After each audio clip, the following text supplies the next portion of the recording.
Hey everybody, it's Cinnamon Cooney, your Art Sherpa, and today I'm going to be showing you how you can create this really gorgeous autumn scene of a fall leaf stuck against a rainy pane of glass. Now, this one has a cute little heart cut out of it, and we're going to exaggerate these water drops, so we're going to get like an even better painting, I think, than the reference. The reference is up in group and on the Facebook page, and I will put it up in on the website. On the mic is my husband John. Hello. So he helps me bring these classes to you. These are step-by-step classes, like genuinely step-by-step classes, even though they are more complex paintings. I break down every color mix, every brush I use. This is real-time instruction. So even if you're very new to painting, I'm going to be explaining things in a way that will make sense to you. And I really like how these types of lessons work that way. That's weird, my live chat vanished on me. Isn't that strange? That is strange. So this is a live stream. If you're here for the live stream and you have a question, put those questions all in caps. One of the moderators will either help you find a link that answers it, get you the answer, because moderators are just people who watch a lot of the shows and they've seen, it looks like it says 1,500 videos on the channel, but if you count lives, it's 2,500 videos. They've watched most of them. And so they know where all the paint is buried, or at least the paint tips. You may also get your question answered live on the show. Also, if you're here after on the replay, just put your questions in the comments below. And I check my YouTube channel every single day and often get to those questions. So even on old videos, feel free to always ask questions because you might get a direct answer from me. Now let's go over today's materials for this relaxing class. I'm actually really excited about this. Even though it's a 3-hoot, I think it's going to be one of those 3-hoots that... Did you get your chat back? Huh? Did you get your chat back?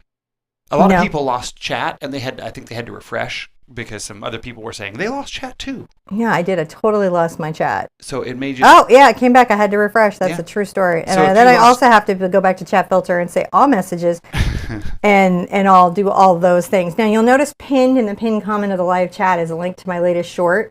It is a Halloween themed short. It is the first sort of shot off the bow for 13 Days of Halloween. It's also a really cool art magic trick with phosphorus green paint where you can make an image appear and disappear without anything really special. And if you've done any of my cute ghosty paintings, you can do this effect over them to have ghosts that glow at night.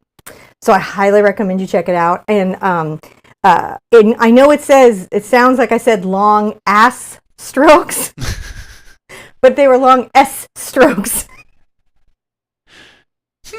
And you gotta enunciate, as you might say in Pygmalion, right? You gotta pronunciate things better, say the words and all of the words correctly. I was having an Eliza Doolittle moment, so there you go. Am I feeling okay? Yeah, I am really over the COVID. I still a little drainage, but I really came out of it, I think, incredibly well. So I'm very happy to say on the other side of it, John, everybody is way on the other side. And then Pam's Spivey asked a very important thing. Do you need black light for the ghost? No, this particular ghost does not require black light. It charges, what it is you can correct me on this, but as I understand it, the substructure absorbs photons and releases them slower, and that slow release allows the paint to glow at night. So it just needs charging up in daylight or just in sunlight. It's like one of those things. It's glow in the dark, not black light. But we will be doing some black light fun at some point because we set up all the black lights and I bought a bunch of UV paint. So that's happening at some point here because I just like it. And I feel like we got to bring back some of the old school fun, right? Yeah. Let's go over materials. Okay. So I have an 11 by 14 surface here.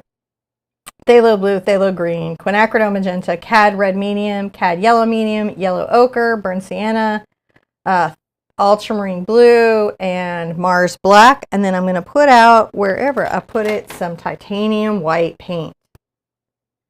Woo! I'm so excited about today. That didn't sound excited, but actually I'm excited. What it is that I just sneezed right before the show. I'm just recovering from a sneeze where I weirdly bit my tongue in that sneeze. Isn't that strange? It was a very weird thing. All right, let's throw up a step one. Now we break these lessons down into steps. Those steps are time stamped. I've got to go back and put those all in, but basically that will let you find your spot again on those chapter marks. I am going to take a round brush. This is a number 6 Raphael Sepia. Now I'm going to draw out this leaf. On top of that, I have 2 shorts about leaf drawing. So if you like this technique and you want to do other leaves, I have those lessons up there that you can watch in a 1-minute section of your time. I'm going to grab my burnt sienna. And I'm going to kind of just sketch in, like say my stem is going to be down here in this far corner and the point of my leaf would be up here. Then I'm going to make a nice little curved line connecting those two. More curved than this. Curving that line. I had to press down to get a better handle on my curve. I'm just sketching where I'm going to want the leaf to be.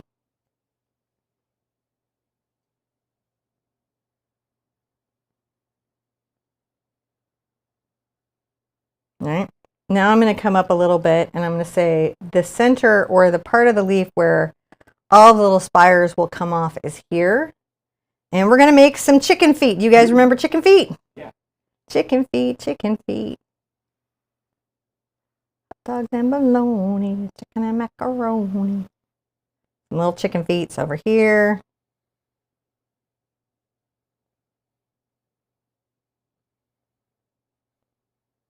It's a little sketchy.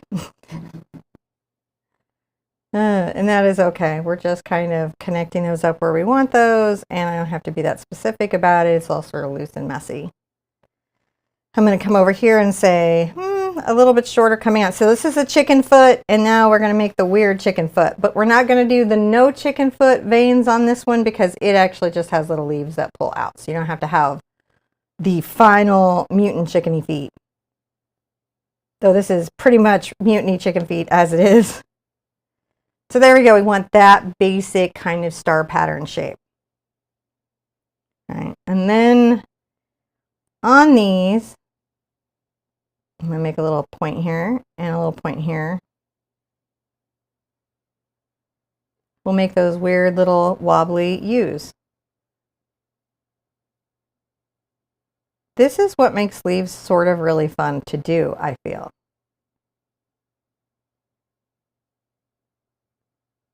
Right, so now we've got that little one there, and I might want to extend this. Sometimes I extend those little points there. I may have made my leaf super big today. It is. It's a little bit bigger proportions than if. Well, it's big. It's a big leaf. It's a big leaf. But that's okay though, because it doesn't change anything. It's still a leaf is a leaf is a leaf.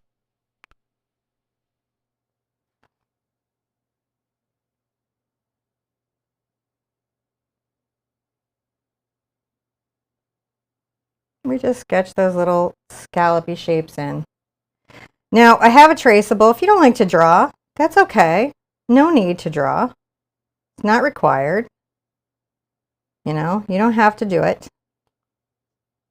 We've got a traceable, and that traceable will allow you to get this leaf in exactly.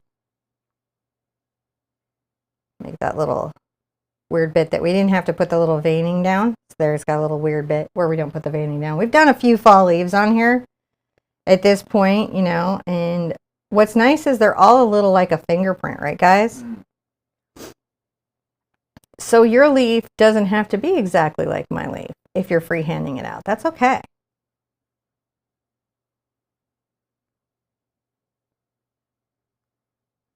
This one's got a kind of interesting little weird area over here. Kind of, instead of doing that nice little definition, it kind of had a little bit that went out. And so that's how we sort of get this weird personality going on each of our leaves.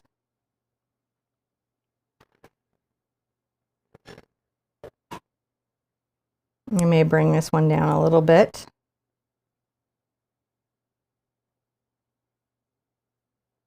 Giving myself some room for water drops showing through, because I really want to enjoy my water drops on my little leaf. And I may even pull this over to the side a bit. So you see, when I sketch, even in paint, I can change my mind. Right? It's not a big deal. I don't have to keep it exactly it is. Now I'm going to dry everything, and then I'm going to do an acrylic ground over everything. So let me show you how I'm going to do that. and if you're doing this, yeah, make sure that you thoroughly dry here, just because as you go on, you won't drag any of the paint and stuff. And if you didn't feel comfortable drawing along with us, you can use the traceable, which is available on our website, theartsherpa.com. And there's other stuff out there too. There's a calendar, and the calendar is actually kind of like a web guide, because it can show what's all the videos that are coming up and the ones that are behind us. And there's a school out there where if you, and the school has a little different setup for people who need more sort of step-by-step tools for learning. And some of the school classes do cost some stuff, but they're really pretty good value for what you get there. What are we? Let's talk about the school. Oh, yeah. It's a very cool thing. Now I'm going to just start painting my acrylic ground with a 3/4 inch Catalyst angle brush. I do have these in my store online, and we have gotten in there and sort of resolved some shipping stuff, so I think you'll find it's a little bit better than it was. I'm going to take a little bit of my phthalo green over to my burnt sienna and get a little more water in it than I normally would. And I'm going to go ahead and paint a thin green background. I might even get a little yellow ochre into this mix. It's going to be streaky, and that is okay. This is an underpainting. This is just so that I'm going to add a little more yellow ochre to that whole mix. So that was burnt sienna and phthalo green, and now I'm adding a little yellow ochre. So even here, it's just going to get better. You don't need to gesso a canvas before you paint. Gesso is an optional step for most canvases because they come gessoed. But sometimes they might use a gesso you don't like, or have a tooth you don't want, like maybe it's too rough and thirsty, or maybe it's too slick and not taking paint. And that's why sometimes people gesso, but I don't gesso. I open my surfaces right before I paint. So I'm dealing with what you guys are dealing with. That way you see me dealing with a canvas that may have the same issues that your canvas is having. So I don't do a lot of hidden prep work that you don't get to see that could change the results of my painting. I don't have to be too precious with my leaf, right? Because I'm going to be painting it back. I know where the basic shape is now. Okay, streaky. I'm not worried about it. Just a little streaky, because it'll come together later. Well, what it is this underpainting, this first layer, the layers that come on top of it, depend on this coverage. Thank you, Dove. Got to heat up my coffee, because life is powered by coffee. In my opinion, may not be powered by coffee in your opinion, and that's okay. Because fabulously, I'm not in charge of your life at all. Just this painting here I'm guiding you through, but that's my full extent of my influence in your world.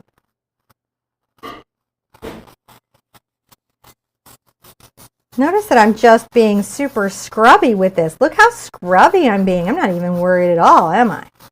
And the reason I'm not worried and I'm going over my little lines is, again, I know I'm going to paint stuff back. And you can still faintly see the lines there. A lot of times we get very precious in painting. We're very careful. I'm going more yellow ochre as I go. I don't mind that it's more green over here. None of that is really a problem at all. And I just added a little more brown and green to the mix just so that the paint would go far enough. And I am really pressing this into the canvas. That's because I just don't want to have to use a lot of paint to get my underpainting in. I don't want to have to worry about it too much.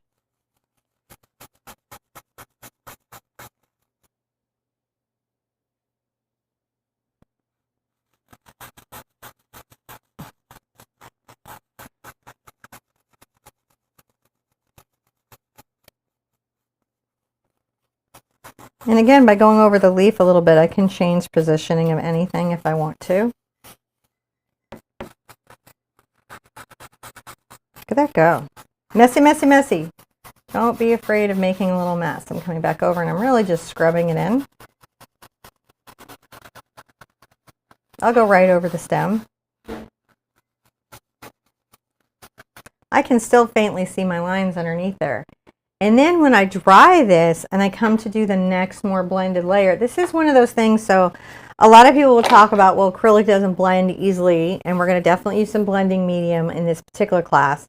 But beyond that, they perceive it that way for a couple of reasons. One is that the surface underneath your acrylic paint affects how it blends. The dry time of the paint affects how it blends. And the amount of medium or water affects how it blends. And the brushes you're using affects how it blends. That's a lot of things that can affect the blending that you're getting out of something. And one of the tricks of getting a very soft kind of bokeh background is having a good acrylic ground that's thoroughly dry before you do your blended background. That way, even if it's transparent and soft, that you can get a good blend. Now I'm going to dry this with a hair dryer thoroughly, sip my coffee. John will visit with you guys and find any questions that I've missed. I want to say hi to Pam and Tammy and Bonnie and Lula Bell and Tammy and Annette and Angela Maxwell is in the house. So thank you guys for all being here today. Can you do the underpainting before adding leaf? I'm not sure if she caught that. Yes, you can. Cinnamon does the things in the order that she does. Because it helps beginners. There's sometimes it's to preserve white space. Sometimes it's because the order of operations makes it easier.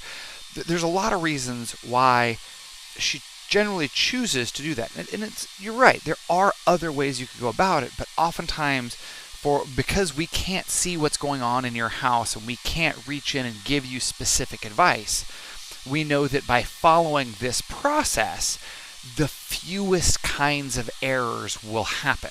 So even though, it might be totally efficient to paint the whole thing down and do the whole thing and then try to paint over that with the line, that may not be great Keep me for mute everyone. for a second. I gotta blow my nose. Okay, so that may not be the right way for everyone. So this process we find is better for lots of different people, and so we try it, and that's why she does that way.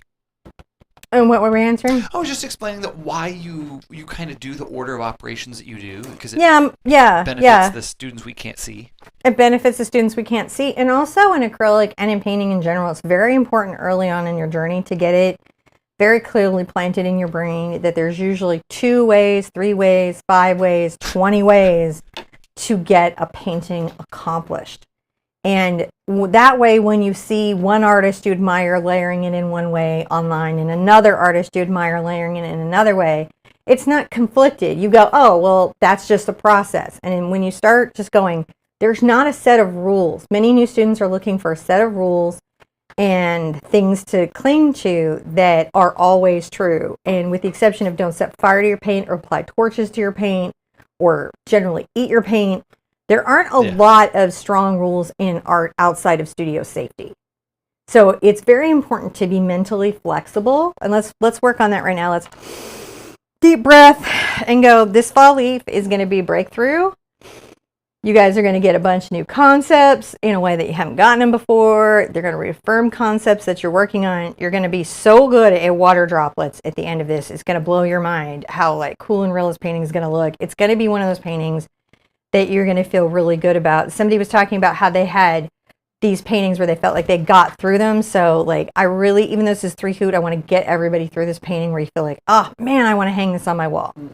So, you want to get your good sketch in at the beginning. Use the traceable if you have trouble freehanding. Get your nice under painting in. And then I'm going to show you the next fun thing. Now, I have generally in my bucket at any given time quite a few mops. This one is a little misshapen. I'm going to have to take some brush shaper to it. But these are oval mops, right? So this is a 1 inch, and I've got a bunch of, these are all 1 inch oval mops, right? And this is a synthetic, right? It's the brown with the kind of darker tips. This company makes a goat. Don't buy the goat. It makes a hare. Don't buy the hare. I know there are artists out there that love goat, and here's why I tell beginners not to get goat. Goat holds so much water. Yes, it's a lovely blender, but so is synthetic, and you can control the water on your synthetic a little bit better. And on a mop, that's a big deal. Now I'm going to put my 2 dry brushes to the side because these are going to be my fancy dancy tools for blending. I'm going to get my mop lightly wet, and I'm going to take and squeeze out that excess water right on a towel because I don't want too much water on my mop. I'm going to come here and start to blend in the different little colors that I'm seeing around. So let's start with a little bit of my phthalo green and my yellow ochre. Just my phthalo green and my yellow ochre onto the mop. And I'm going to begin a light, soft brush stroke over my green. And look at how that is already. One, because yellow ochre is slightly transparent, a lot of the green will show through. And I'm blending up over my leaf. I know where it is. I can still see the lines. And then I might come in and get a little bit of my burnt sienna. And I'm going to just lightly blend that in. We're going to have a very diffused background, okay? And the reason for the diffused background is very often in rain or blustery days, things are a little blurry. The rain, the atmosphere, the mist, the window, things blur your view. And sometimes you're going to want to be able to duplicate that. I might get a little of my white in here.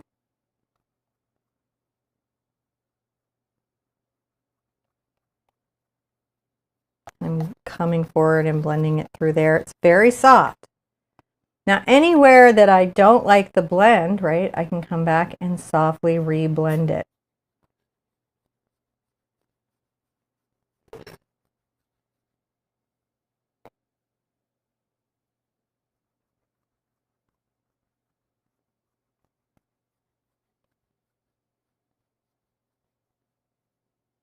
Look at that go. Coming down here, I'm going to take a little bit of my cad yellow and my cad red, and it makes a bit more of an orange, but I haven't rinsed my brush out. I can even grab a little bit of my green that I had, and that will knock it back. So I'll still get that kind of orangey effect. This might imply some fall color outside. My brush stroke is very light pressure. I'm not pressing into the canvas. I'm lightly dancing over. This is not dissimilar to needing to contour a face. The background generally comes together in 3 layers. If you're having terrible time with the blend, sometimes it's 4 layers, but you will get it as long as you practice the techniques. Now this paint is wet and the paint that I'm coming into is wet, and that's going to allow me to blend 2 colors together on the canvas by going over them with the brush strokes. So see how we're getting transitional kind of glaze happening here? Maybe get a little more burnt sienna on my surface, and I can get a little of my green into that, and it gives me a brown green. I'm not using any blending medium. I don't need it yet. In fact, I'm only going to be using the gloss glazing liquid as my superpower for my ultra realistic water drops that you are going to love. You're going to be like, water drops are now my favorite. They're my favorite. Now I'm going to be like, I know, they're so cool. They're so much fun to do. And they're so zen. Now I'm going to get a little bit of white. White is the most opaque color that I'm going to have here. Right? So I'm going to be a little careful with it. See how that's a much more powerful color than the other colors, like for coverage? It's because titanium white has a lot of coverage.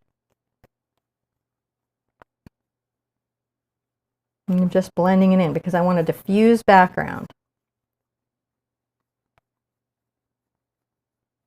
And this is the first layer to the perfect diffused background. Then we need to dry. So you're going to rinse the brush out that you've been using, and you're going to take your towel and get all the extra water out of it and put it aside for this next layer. But to do the next layer, we have to dry it. While I'm drying it, maybe you can find a question if there has been any done. And other than that, I'm going to say, oh, what paints am I using? Ask Pisces Princess. I am using Golden Artist Colors and Senile Acrylic. Actually, let me flip that. Mostly I have Senile Acrylic, and then I also have Golden Artist Colors in my paint bucket. I also like Holbein. I also like, I like PBO, like M. Graham. I have a blog where I list all the paints that I like, and then I list all the paints that I've ever heard of, but I have not personally tried.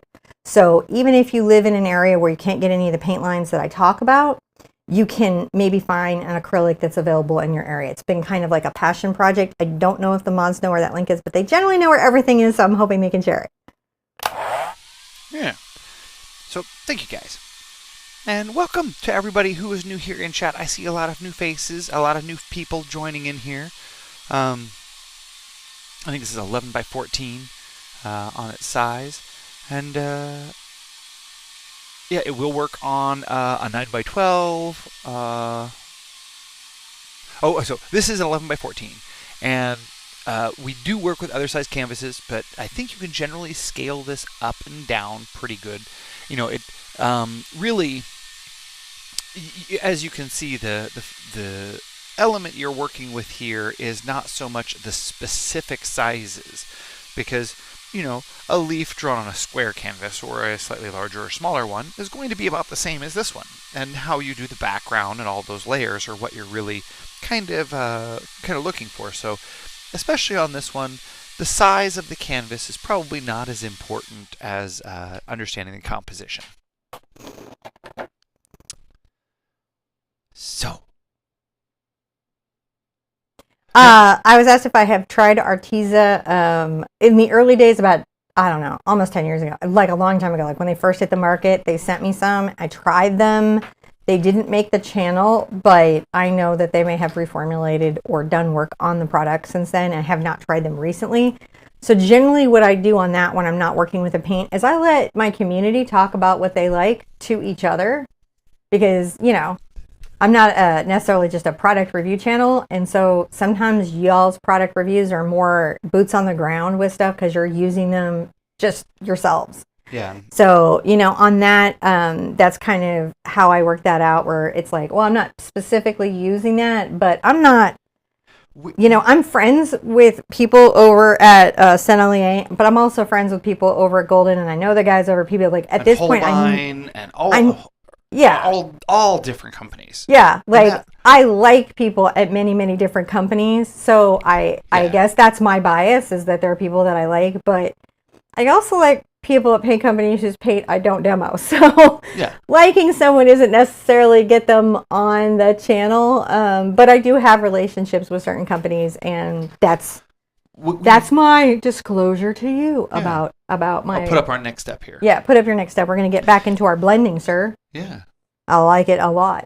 So I'm going to go and I'm going to take a little bit of my CAD red and my CAD yellow, more yellow. I'm back into my blending brush again, and I'm going to come down into my burnt sienna, and I'm going to come up here and blend in that next layer. And what you should be finding is that your paint goes very smoothly on the surface.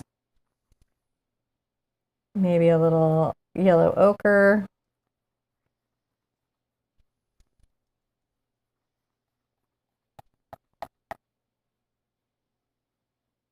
When I'm working from a photograph,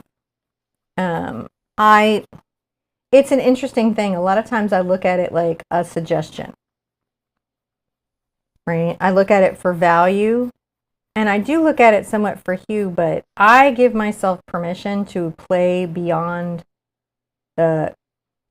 I'm going to add a little yellow into here just to kind of blend it up. And can you see how that's just very soft and diffused? This is going to be really great when we get our, I'm going to get a little of my green into this. There we go, a little burnt sienna and a little green. When we add our water drops, because it's going to really help them pop. I'm going to add a little burnt sienna and green into there to break up some of that space up here. What I'm wanting is the idea of lights and darks out of focus in the distance. That's what we're creating. Lights and darks out of focus in the distance. This technique does many different backgrounds. It's one worth mastering. if you get the chance. I'm going to take a little bit of my cad red and my cad yellow. I want you to notice a couple of things that you might not. So I'm going to verbally point them out. I didn't rinse my brush from this color I was using here. I am allowing some of the paint that's on my brush to tone and impact the color so that it doesn't pop or oversaturate.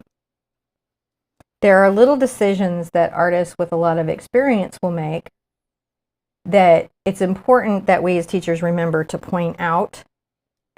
And one of them is when we're not rinsing brushes, or we are rinsing brushes, or how we're controlling water.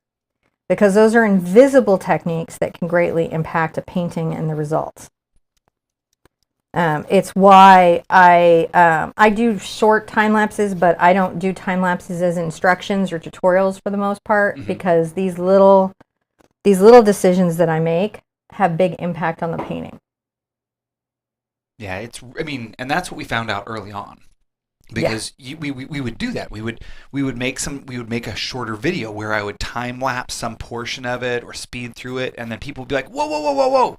Well, and we found they couldn't even get the painting, even if they liked the time lapse. Yep. They couldn't get the painting, which is, it's been tough to not hop on the time lapse trend. It's certainly, a trendy thing to do. But what we found is, outside of a few shorts and everything, just for you to enjoy seeing how painting comes together, maybe, just personally, like you might enjoy seeing the painting time lapse. We do that for Acrylic April sometimes, where we'll time lapse them, just so you can see what's coming. But for actual art education, I find it's not as useful as that for me.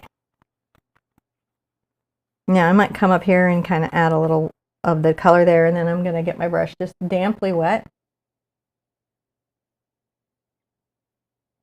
And I might even get a little bit of my ultramarine blue into it. So notice when I'm getting it, look how I'm so careful about the amount I bring over to this color. I'm tinting my white.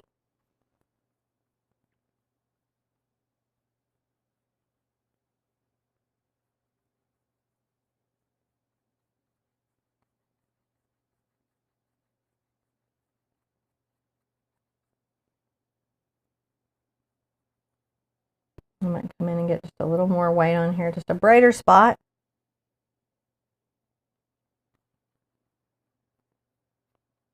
And dust in this little corner. No, I don't want any over there. So sometimes I'll think about a thing and then I'll get into it and I'm like, I don't love it. And I'll take it back. So I'm going to rinse out my brush. I'm going to wipe it off on my towel. And I'm going to blend that in. I'm not using any medium. Yes, mediums can help you with your acrylic paint. It can be useful. They are not the only way to control your acrylic paint's drying. There are a lot of ways to do that. So don't feel like, oh, I've got to have this medium to function. You don't have to have the medium to function. Maybe a little bit of that there.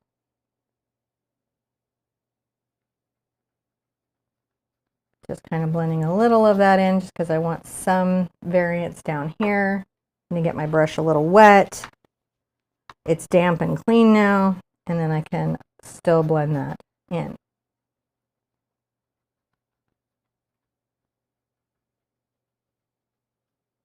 This technique, worth mastering. And a background is a fun place to practice for it and to see if you can get it. If ever I'm like, oh, I feel like, something's too brushy, I just come back with a dry brush. See how I'm doing? And that will help blend everything and mat it down. So this brush was to the side, it was clean and dry. And then I just went and softened and diffused some of the effect using it. That's why you have a couple of those laying around. I always have a couple of these laying around. Otherwise, I have to wash this one out and dry it, and it usually isn't ready for when the paint will have dried by the time the brush dries. So it's nice to have two if you can, but you can still get the effect with just one brush and have it be wet. It's still doable. Now, to do anything else, though, I am definitively, totally going to want it to dry. That makes sense. To the side. I'm going to sip my coffee while I dry my Sip your surface. coffee. And I see Lindsay Michelle is in the house, and Karen is in the house. I'm so glad we're doing autumn. We've got 13 days of Halloween coming, but I wanted to hit some autumn, and then we're going to do some 13 days, which is going to be a very haunting year, and cute, ghastly little ghosty year. And then we'll get right back into the autumn, because we're going to autumn so much that all your autumn dreams are going to be realized. That's my dream. Well, there we go. And thank you guys for all hanging out with us. I see everybody over here. Thank you, Pisces Princess, for being with us.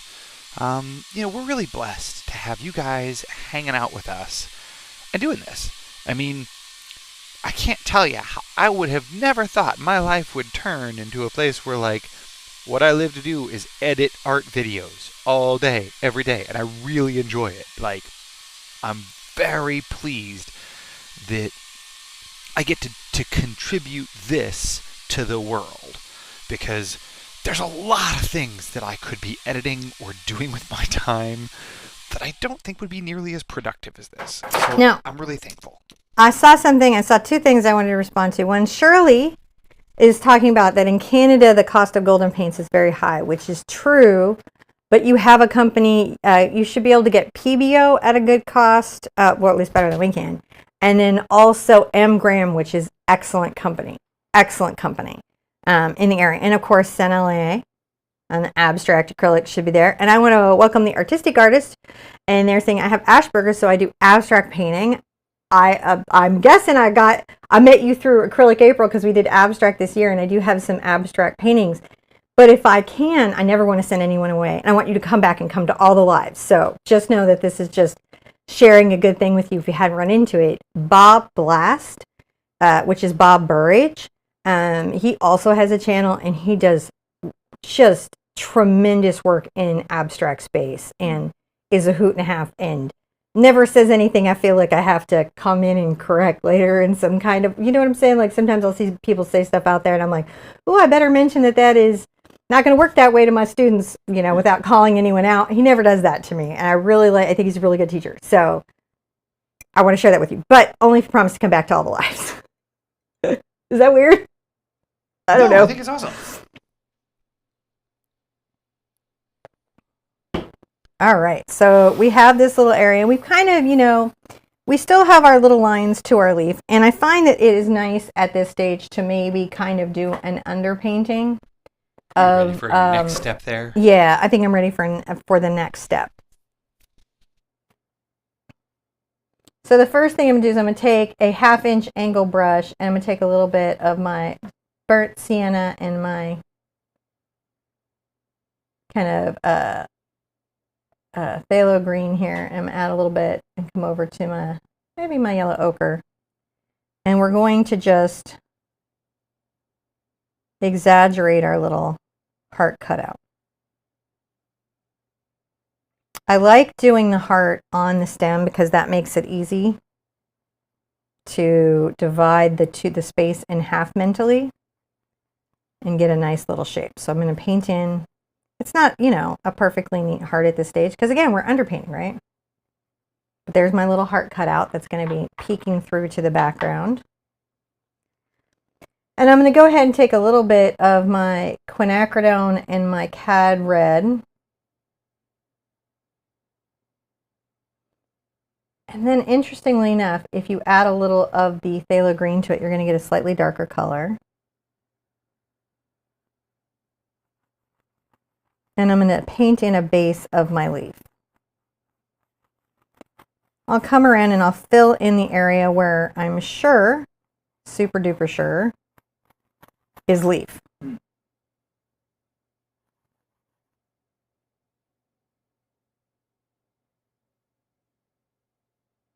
Smidgy smidge. Smidgy smidge of the ultramarine. We're just kind of knocking back, or phthalo green, doesn't really, either will work. And I'll come here. I paint that little vein out, and I rebuild what I have. Now I'm not having to guess everything again, right? because I have the faint little ghost haunting of my leaf.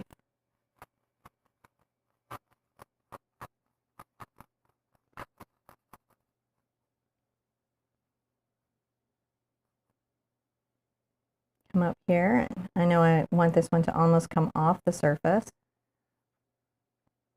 Come over here, and I think I'm gonna just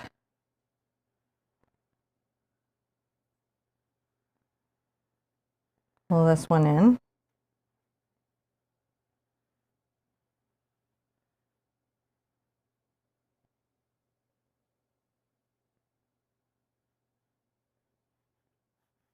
So, can you talk about how you know when and how to add the different color layers? That comes through experience and time. So what happens for me now at this stage of my painting, and understand just since I've been on YouTube, there's 2,500 videos, which means there's about 4,000, 5,000 paintings behind all of that. Right? And then there's the years that I painted before that. I have a skill bucket, right? That's pretty robust of options of ways that I can express myself creatively. And so when I look at a scene, an object, a photograph, I can start breaking down a series of ways, a bunch of different ways that I can paint something. And I generally make decisions based on the final result effect of what I'm looking for. Like if I'm looking for a loose expressive painting, I might lay it in one way, but I'm looking for realism, I might put it in another way. If I'm going to be like abstracting the concept, I might put it in another way. And so depending on what my goals are personally as an artist, it can be, I think I want to pull that in here. We'll just go like that. And so I will start breaking it down in my head. So when I look at this photograph, I think my goal is that I have students coming.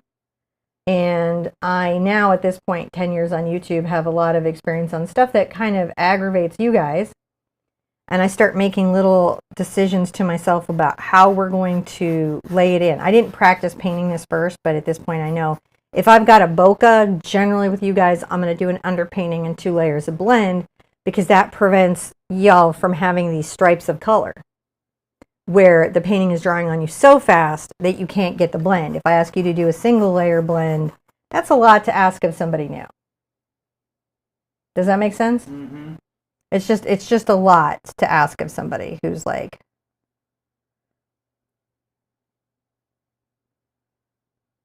coming in new and trying to figure it out.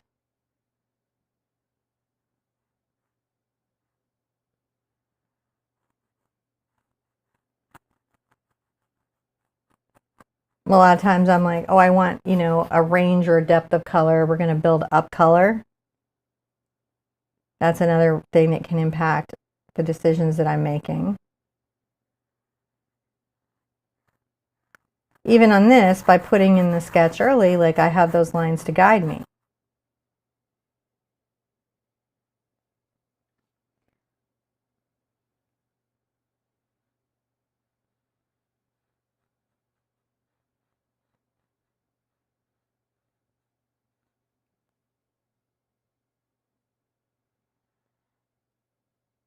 I'm putting in this little line here. So it's really just about going through your skill box. When you're starting out, you might have 1 or 2 ways to get something done. But once you've done 100 paintings, 200 paintings, 300 paintings, you will have many ways to get things done. And then it starts being you watch artists just to see what their process is. What are the different ways that they get their stuff done? It becomes just interesting on that sort of fascinated level.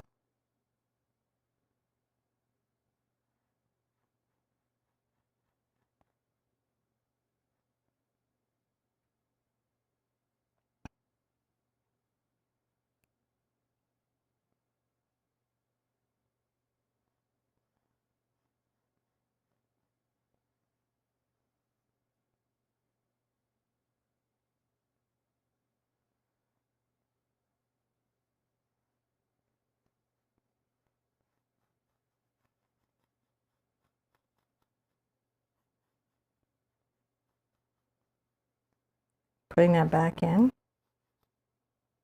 I've got my little torn leaf over here, right? That's not as robust as the other side. And that is something when you're painting leaves, and when you do watercolor, a lot of times you do studies and studies and studies of a particular topic like leaves, where you just paint a bunch of them in a sketchbook. You'll start to realize that even these leaves have personalities like fingerprints. And then that becomes part of what you're doing when you're painting the subject.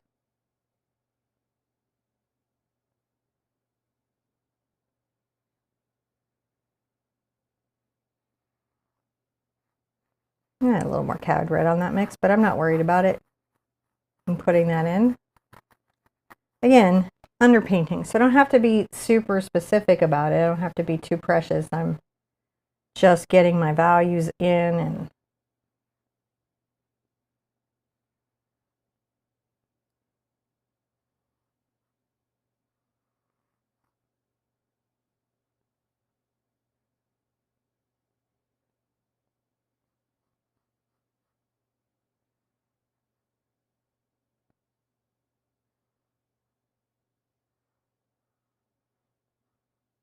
I think I'm going to actually pull that there just to balance it out.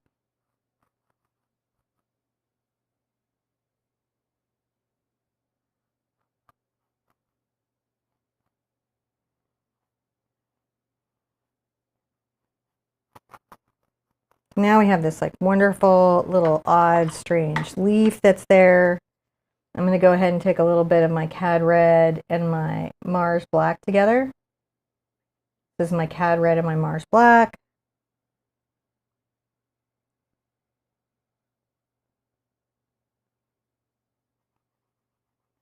I'll just wipe the brush off on that because like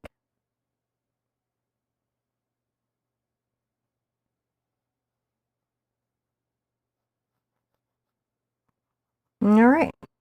Now I have a crazy little fall leaf with a cutout right there. I'm going to want to dry everything. When we come back, we're going to start putting in some water drops, which is like legitly fun.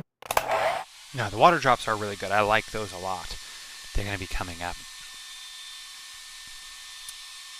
There's, man, and I was saying, I thank you guys for just being here in the chat, just sort of being part of the community. I love seeing you guys and hanging out here and being able to edit the videos and do all this stuff. And yeah,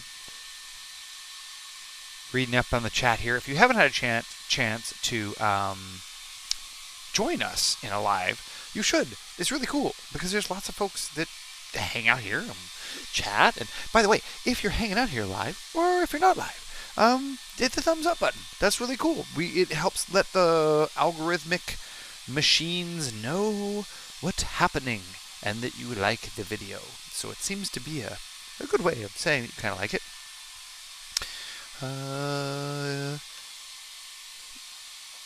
Yeah, I see that autistic painter using slow dry medium. Yes, that does.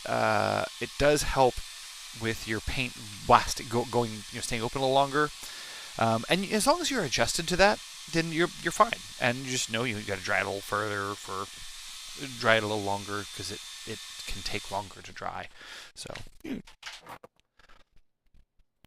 how are you there? I'm good. I could use a heat up on my coffee, I'm sure. And I got to put out. Now, this is my gloss glazing liquid. And this, I feel, is what makes and breaks like water drops for me because I can glaze in my water drops. And I'm going to give you the broken down thing. And then I think we'll make a short today after where I do a short on the water drops so you guys can just refresh on that technique. But on the gloss glazing liquid, it's going to allow me to do transparent kind of a shadow or mid-range color to lay in the patterning of my drops. Now the reference is good, but we're gonna exaggerate it. We're gonna do some stuff where it's like, there's maybe some longer drops, maybe they've blown a little bit, they're gonna have more shapes because I've been doing drops for a minute. So we get to exaggerate reality here just a titch if we'd like to. If we want to. So I'm going to go ahead and exaggerate some reality here. And actually, I think I might.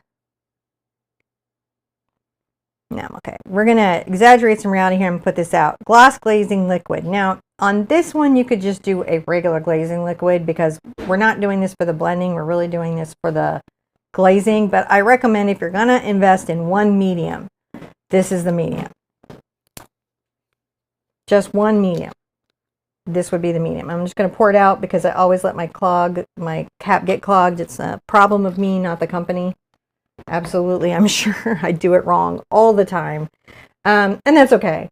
So we're going to make kind of a gray, and that's going to put in all the water drops. And then I'm going to show you the trick of understanding where your light comes through and where your shadow is so that your drops feel like drops, which is kind of a lot of fun. Now, these drops are on the glass, and you don't want to put them on the leaf, okay? Because we're looking through the glass at the drops and the leaf that's stuck there. So the drops will go behind the leaf, right? And not in front of it. If we put the drops in front of it, we've changed the perspective of where we're viewing the glass from. So I know that's going to be like a question that you guys have as we go, and that is the answer, which is that's where it comes from. If kind of imagining the shapes and everything is just super challenging, no worries. Now, another thing that changes is I have a bunch of lessons on water drops, but those are water drops on a surface that, you know, we're looking at the light through, and it's a little different on glass, and I'll explain that as we go. But actually, weirdly, it's easier in glass because we don't have to worry about the final shadow reflection of the drop, which does make it nice. Okay, so I'm going to take a little bit of my ultramarine blue and my burnt sienna. You guys have seen me do this before. This is our gray. And then I'm going to get a little bit of my glazing liquid in there, and you can see it goes pretty transparent fairly fast. I'm going to come right here, and I'm going to make an irregular shape.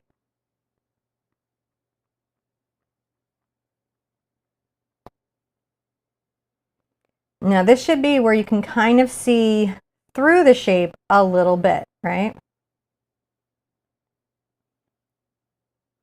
Make small versions and big versions. It takes a minute. And that's okay. Sometimes I like to make kind of long little drops that come down that could be maybe a drop that ran. I like to tell a lot of different little drop stories.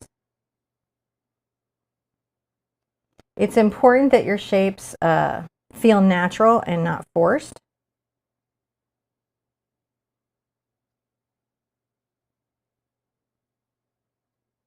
And you want enough pigment on there to see the discoloration in the drop that you're getting. And you do want to be able to see some of the background through the drop.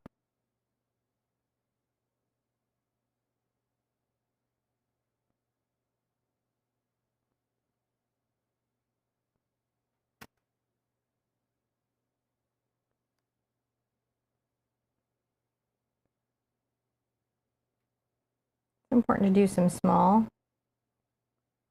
So we're doing small and big.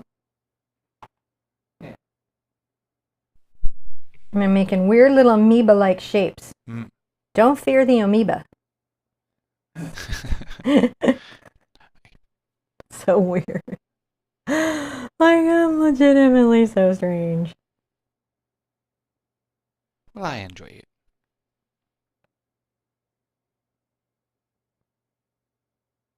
I'm going to come from the top, and using my glazing medium, I'm going to bring down a little run.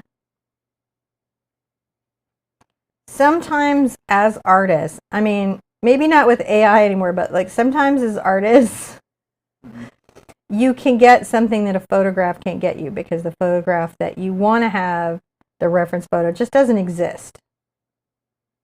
Right? It just doesn't exist in the real world. Like, you're making your stuff and you're like, man, that's not even a real thing that is out there in the world.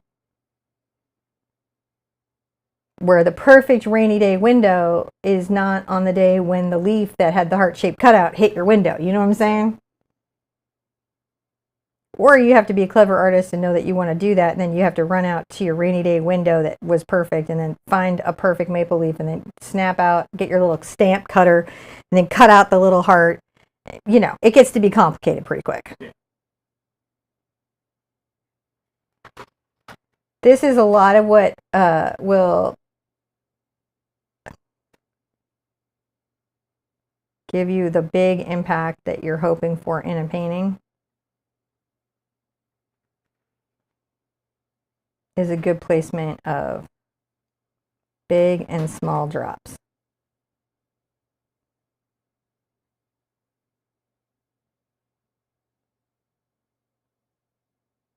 And a lot of them I'll try to make interesting and different shapes.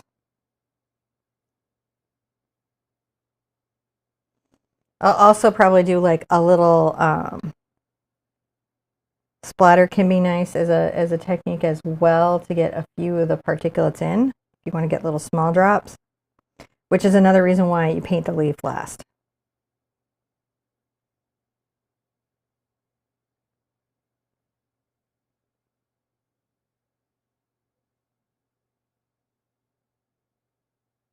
See that one there? It went behind the leaf. Ah, object placement. I'm layering things in the world.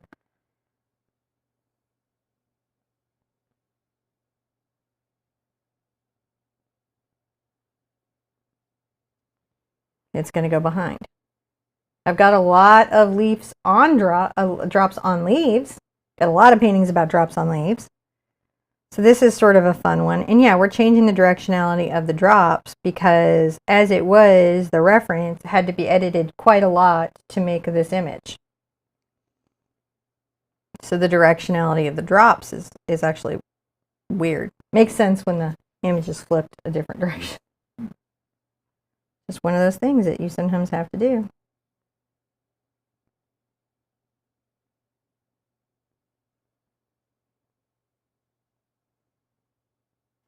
Just enjoy putting them out. How do you guys like making little amoebas?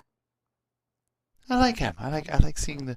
I always like how you do the water droplets on these. So Yeah, John is a fan of the drops.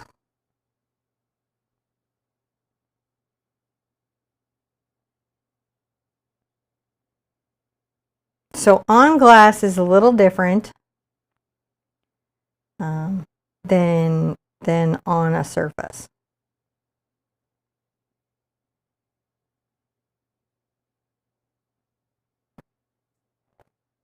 You're missing a highlight.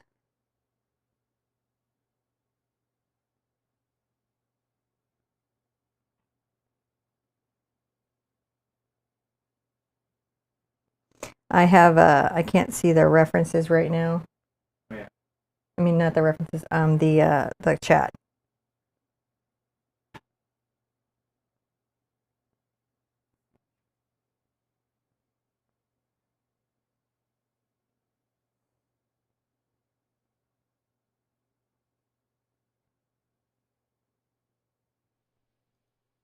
So Bring one off the canvas. Here's a That'll be good nice. question. Mm. In your design process, do you incorporate photos and digital works? I usually have reference photos. Even if I'm doing digital works, I will have a reference to do a study from.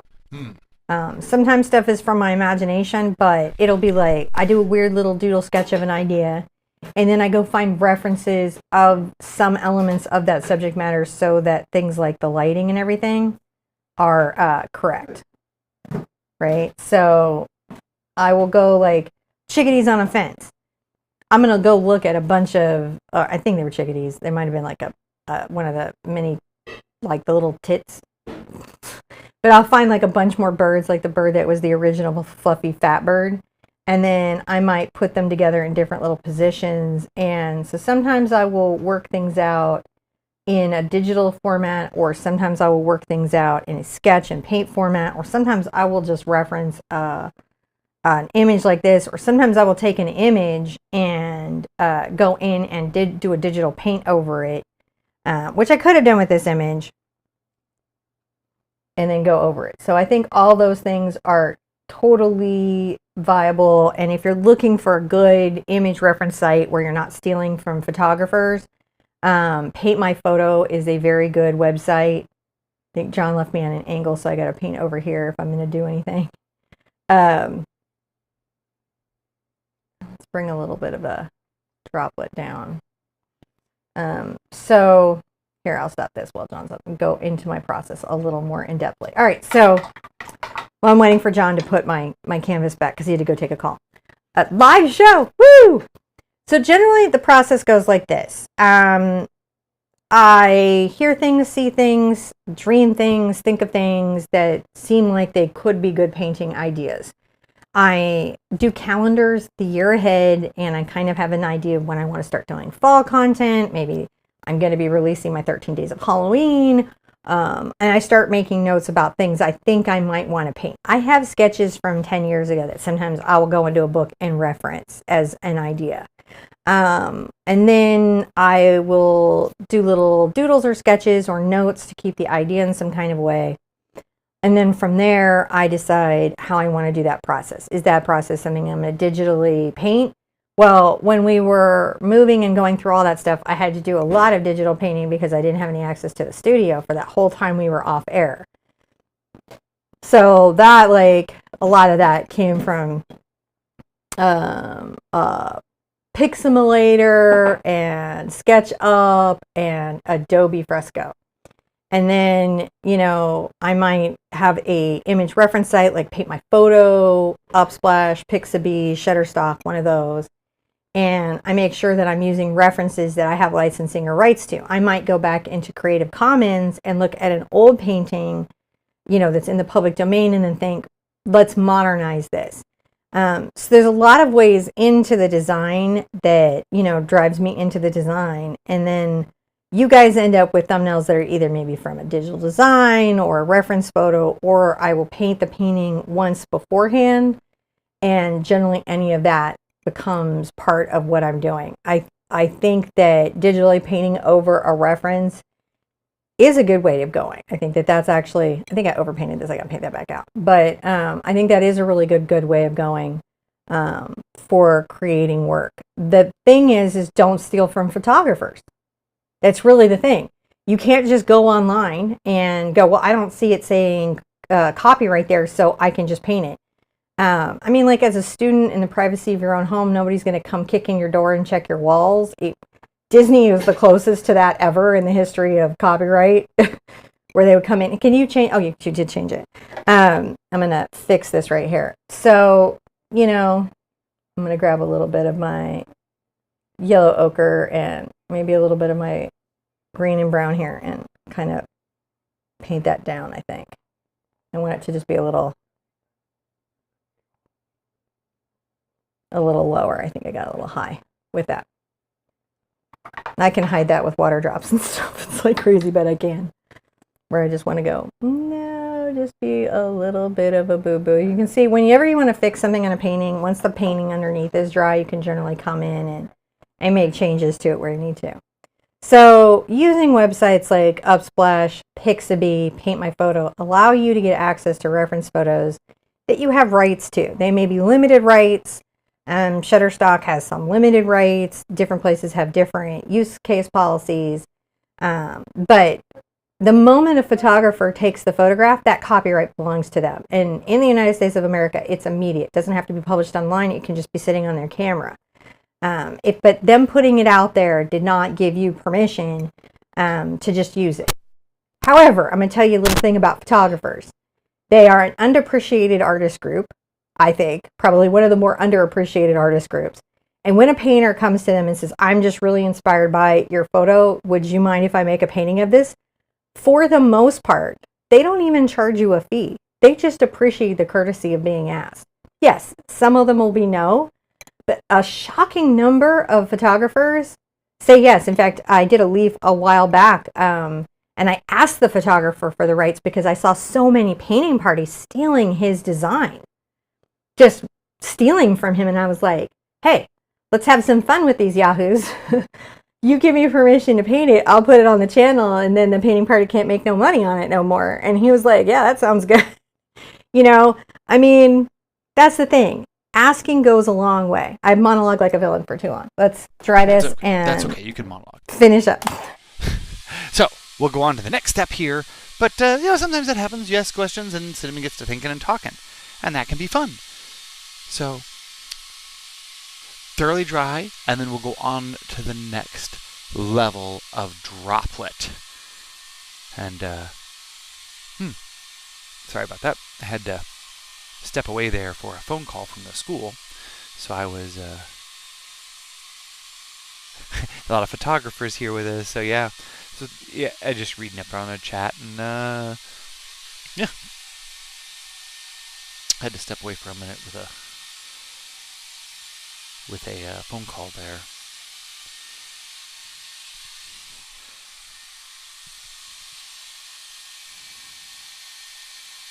Things are just gonna. There we go. There we go. Now I'm going to put on my glasses so I can actually see something on here. New step.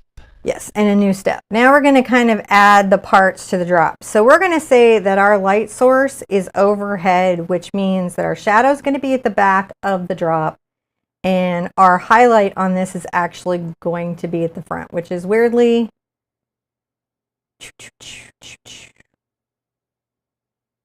Wait. Hold on 2 seconds. I think my brain had like a total brain fart for a second. You're gonna have to hang in with me for just 2 seconds. I have to check this because there's actual like rules to this. You wanna talk like okay? I'm not sure what you're doing. I have to check what I'm about to say. Oh, okay. And make sure that the physics I'm about to describe is true, because I changed my references. And I'm going to go over here and I'm going to answer a question, because Deb says, it is true. Okay. Do I need to pay a fee somewhere to be in the Facebook group? No. Okay. If you're trying to get into the patron group, yes. That's a patron group only. But the big 50,000 people group is free, and you may just join anytime. Patrons support us and help us keep making videos, and are like super, super duper important to that process. Mm-hmm. So that would be the difference. Okay, so now we're going to do this again.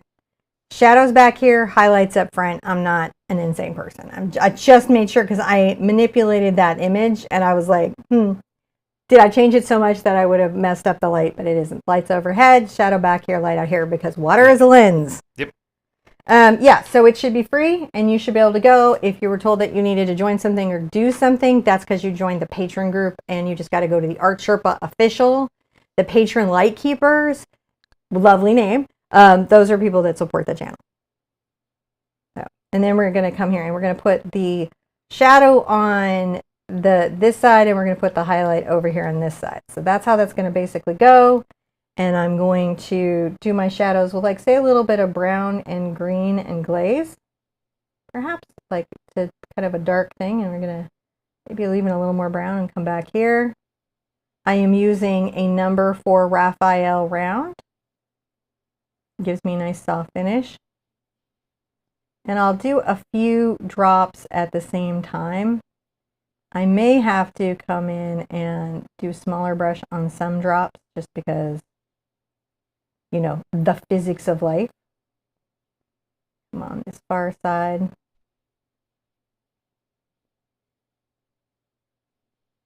I'm using the glazing medium, so I'm not doing like thick, heavy, opaque colors.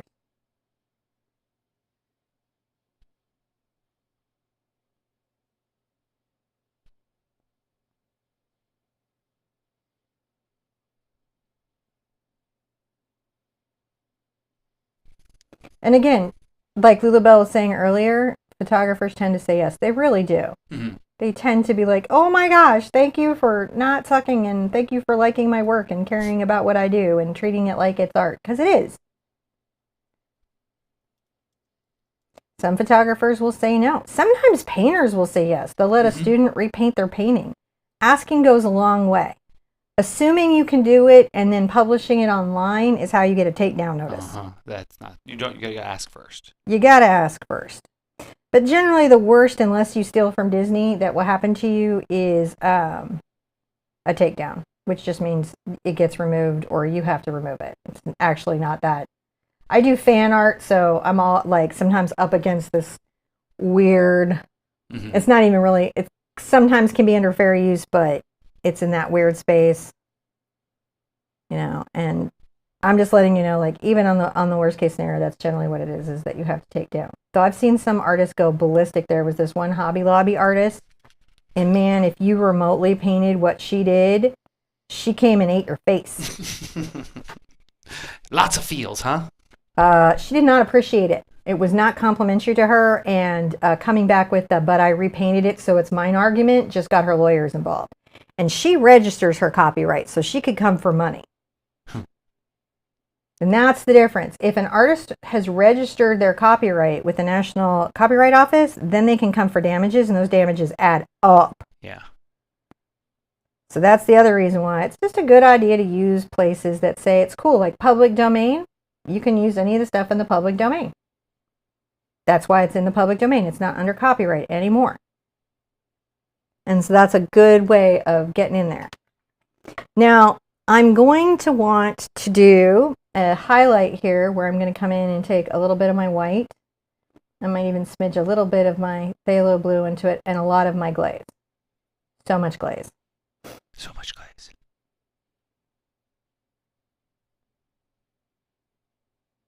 I'm going to highlight the front. No, we're still. Okay. Just make sure. Yeah, because we're going to do segments of the painting at a time.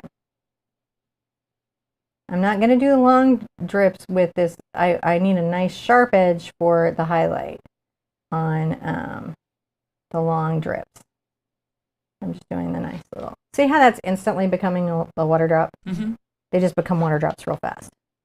So shadow at the back, highlight at the front. Kind of the opposite of how you learn to do a water drop on a table. And there's some cool lensing effect, and the Green brothers explain it really well. If you like the science of it. But, just ask a question, and I have, and remember that sometimes innocent mistakes happen too. Like sometimes people they have the same idea at the same time, right? Where, it's like maybe everyone is doing the Barbie movie right now, Mm-hmm. right? And people might do similar stuff about that, because everyone's doing the Oppenheimer thing, and that's called parallel thinking. But in that, it's the first person who publishes. I did a whole video about this because it was like freaking artists out. Don't get freaked out about copyright. It's just good to know. Don't freak out about it. Just be aware. It's a thing. It exists. It is real. Oh, and then everybody's country has different copyright rules. Yeah.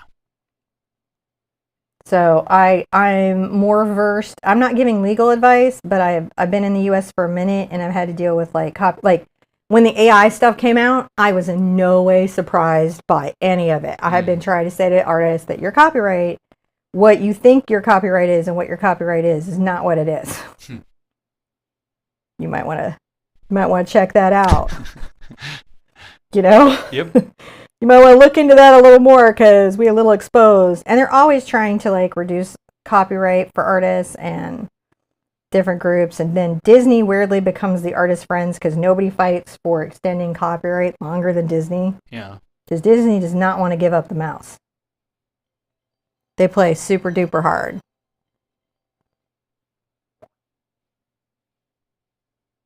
Can imagine. There's a spam likely. That's all right. We assume that you screened them for a good reason. Mostly because you're working. I'm working. Well, and also I get really mad at spammers. You have a passionate response. I do. They do not like it when they call me. I have a lot to say to them about how they are not good people and they should be ashamed of what they're doing. It is definitely a response for me. Now we just get those little, doesn't that just, boom, there you go. Yeah. So nice. Come on this little far side.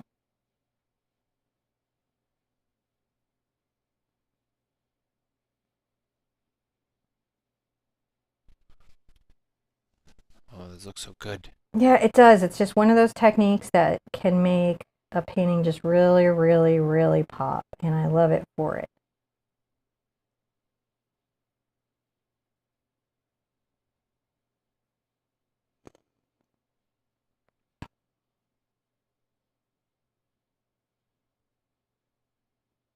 I missed anybody here? Yeah.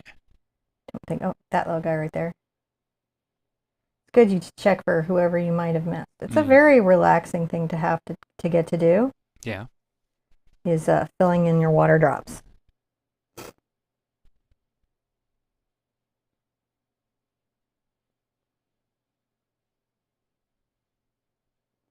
Now we're going to go do this other side.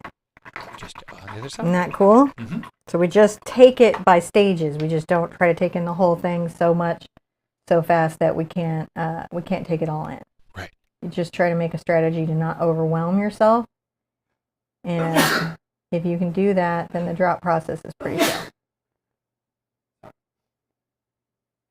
Now, how I work for you guys is I have I do a license as a teacher.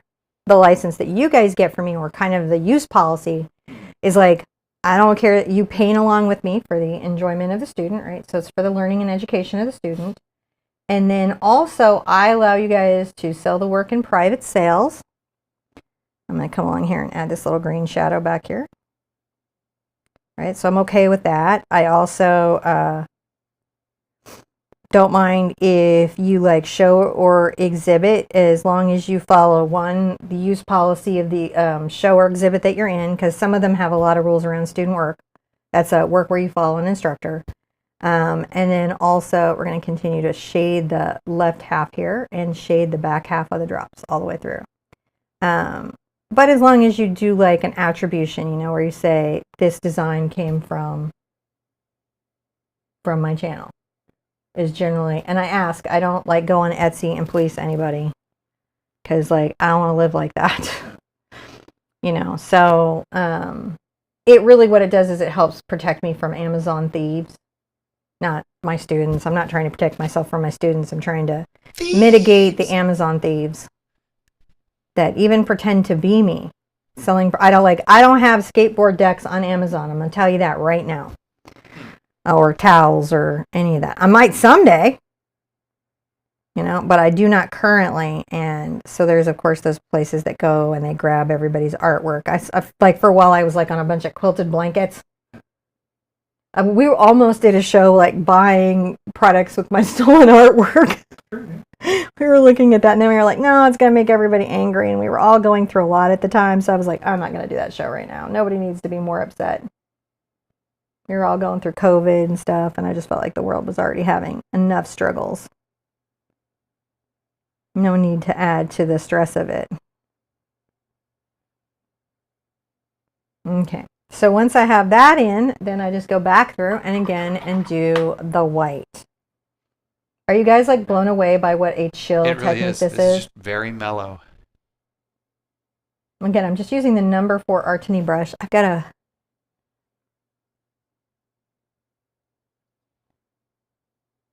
I got behind on chat. Would I miss anything? Let's see here. Go over here. Oh, they caught that I sneezed. All right. Some artist told me she goes on Google, but she doesn't do it like Google does because that's copyright. Well, if the artist, like, here's how that works. If you go on Google and you use other people's artwork for references, if they recognize their work, and on the legal sense of it, it's any amount of it that they can recognize as theirs can become that legal case. That there's no there's this myth where if you change like 30% of it, you're okay. There's no percentage. Yeah, because I mean, like, they're gonna effectively show. You can't take the stripes off Garfield and pretend it's not Garfield. Because they're gonna put the two works next to each other and say, can you see that one came from the other? Yeah, so fair use is challenging. Dean Koontz, if you ever want to read it, there's a thing called Puppygate that explains it really well. When Dean Koontz, he gets sued a lot for copyright. Yeah. And loses a lot. But like he thought because he had transformed it into a sculpture and added 2 little flowers to the ears, he stole from a greeting card artist. And that greeting card artist ate his face and won in court. A lot of money. So it's complicated out there. But again, it's also like, so I have to tell you, like, very often, if I look out there and it's just a student, right? Like just following along. I mean, even before all of this, I wouldn't bother that person just because that's, I realize that they're in a learning phase, and a lot of artists get that, right? Where we're like, oh, they're just learning techniques and stuff like that. But if they're out there selling it and, being aggressive and egregious and stuff, that might be different. Right? And I think there's also like how you're using the work, Yep. But I will never forget the Hobby Lobby artist. She just did not, because students, no. Like, I talked to her, I was like, dude, you are being intense. Mm-hmm. I'm like, maybe like let them live. Never. Send them on their way with a warning. Something. And she was like, no, they need to learn. I was like, okay, I feel like. You know what? That's okay. That was okay, but it was intense.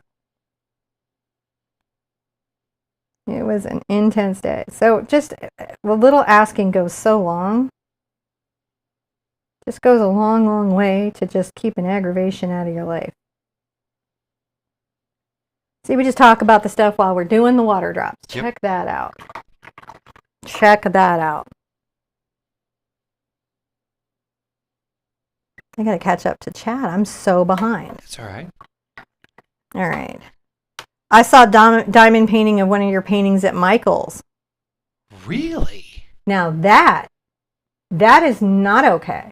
And I know the people at Michael's and Yeah, the people send who that do over. the diamond paintings. Please, if any of you see a diamond painting of mine at Michael's, Especially take a picture at any and send it retail to me. store. Really. Because I can actually do something about that, and we actually talked to that diamond painting company about using we don't know artwork. who did it. We don't know who did which. If it was diamond. Oh, paint they only specific. have one at Michael's, right? I don't know. Okay, we actually don't know, but I would research that one. Yes, That's aggressive. Like send they it to should not us. do that They sent at it. Michael's. Yeah, we need to see what's Online, up. I can't run all those people down, but at my that would be different. Yes. Send a picture though.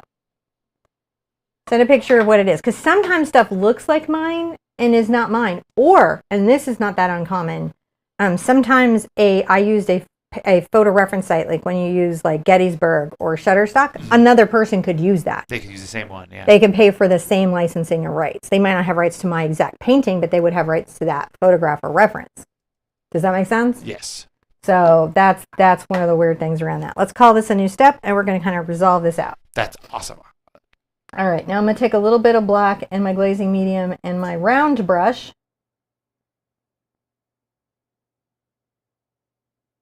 I'm going to come on the back side of, maybe even more black. I like when I exaggerate it, on the back side of some of my drops. See how we're doing there? You let me know when you got to go get the kids. Oh, wow. I work a long time lately. Yeah. I think I've been too chatty lately. That's all right. Been monologuing like a villain as of late.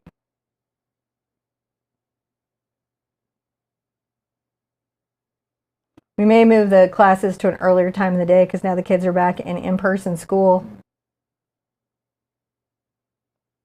But yeah, whenever you see something, you can send us a picture. I don't contact people unless it's like, I don't generally contact people and yell at them. Like even our volunteers, like we generally weed out the yellers pretty quickly. The reason we did the licensing is just so that people could just, for $25 a month, be able to teach the artwork. Kind of what it was. And I didn't got to be mad, and they can do that kind of a thing. So I generally try to have a softer footprint in the world where I can. So I'm adding this dark line of shadow at the back end of the drop. And as you can see that starts to really pop this water drop. Pop your water drop. Gotta pop it. Make it pop. Do we have any questions? Because I got to pop a lot of water drops. I don't know that we're still on the same step here. Yep, we're going to just be Okay. outlining That's with what I black thought. for a long time. I just want to make sure I was not missing it.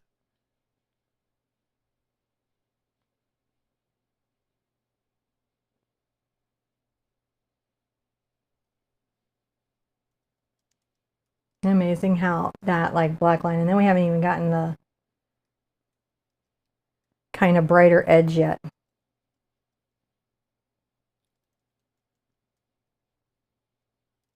This really helps these water drops like pop.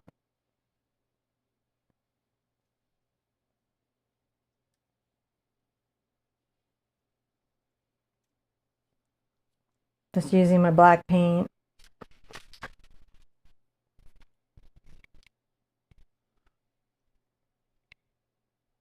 I'd say the hardest part about this is just seeing all your drops that you painted in and getting them all done. That's like the hardest part, is not missing your drops. But even if you do, in life there's variance. So try not to be too stressed about that.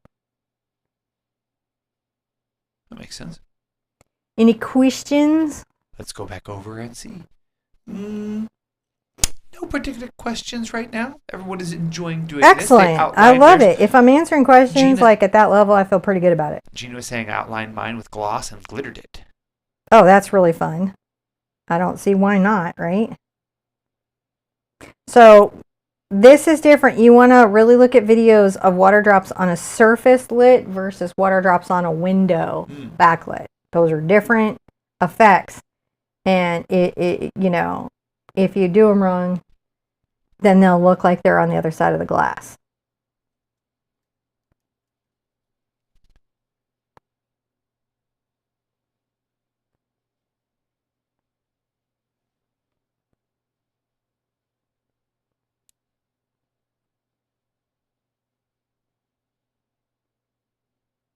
Vegistan has been diamond painting since 2020. I think diamond painting is super cool. That's an interesting question Jason asked. So, paint by numbers. Yes. Is this teaching bad habits or good for learning? Perfectly fine for learning. You're learning where values go.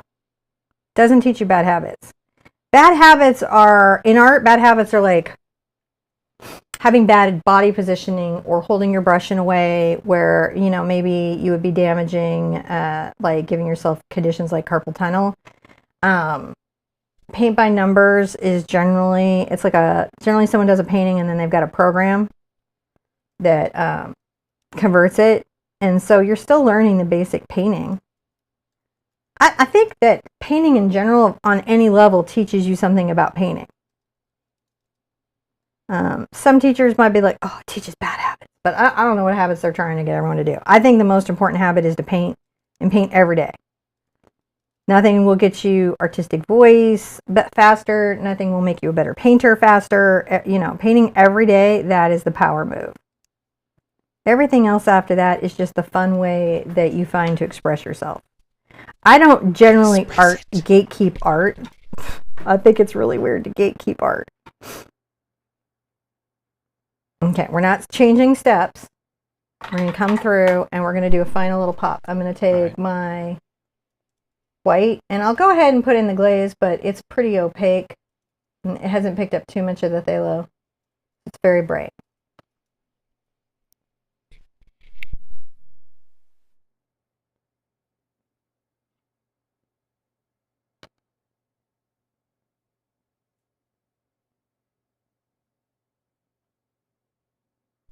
That makes it really nice. Yeah, just popping it a little bit.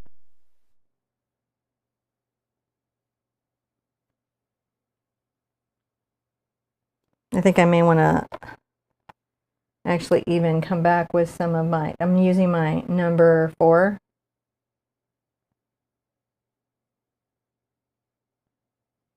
Kind of.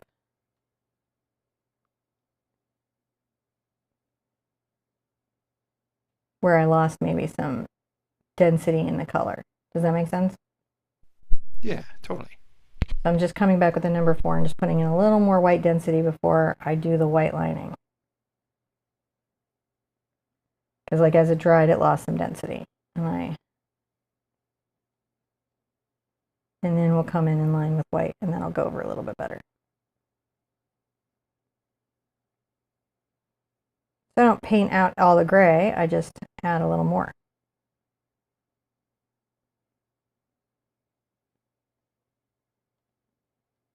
Not even everywhere on this little drop coming down. Just a dash of a highlight here and there, my friends. Just a little whiter.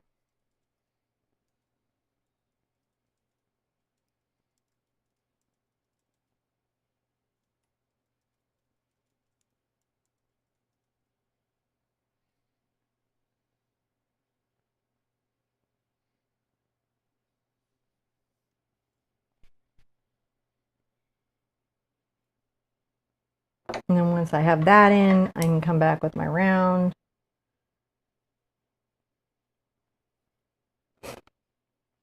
The round brush. My number 6 Sepia Round by Raphael.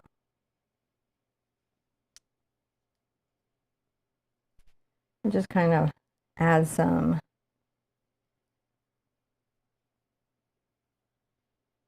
lines and highlighting to that.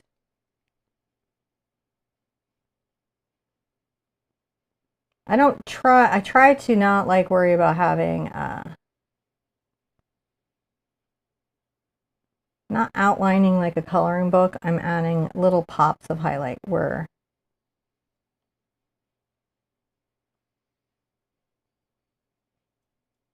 they're just on those little drops.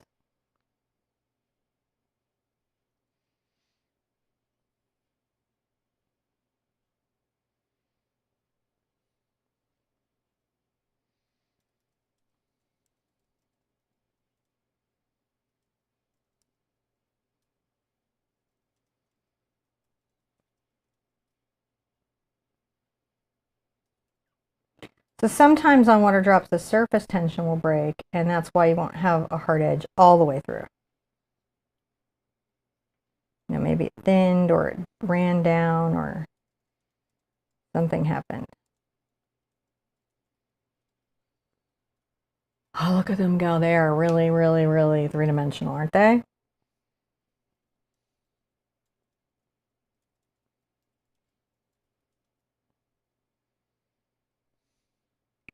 Adding water drops is like adding butter to cooking. It just makes it good.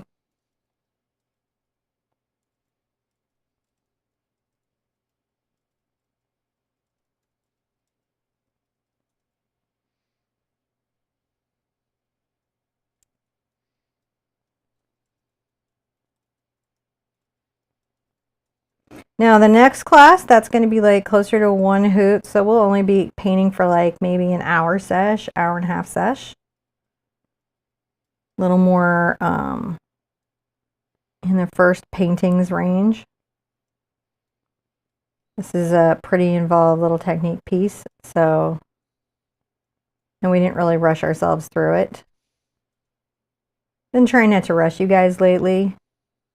One of the things about going to the retreat and painting with everybody is I was like, yeah, everybody needs a little more time to get these more complicated pieces done.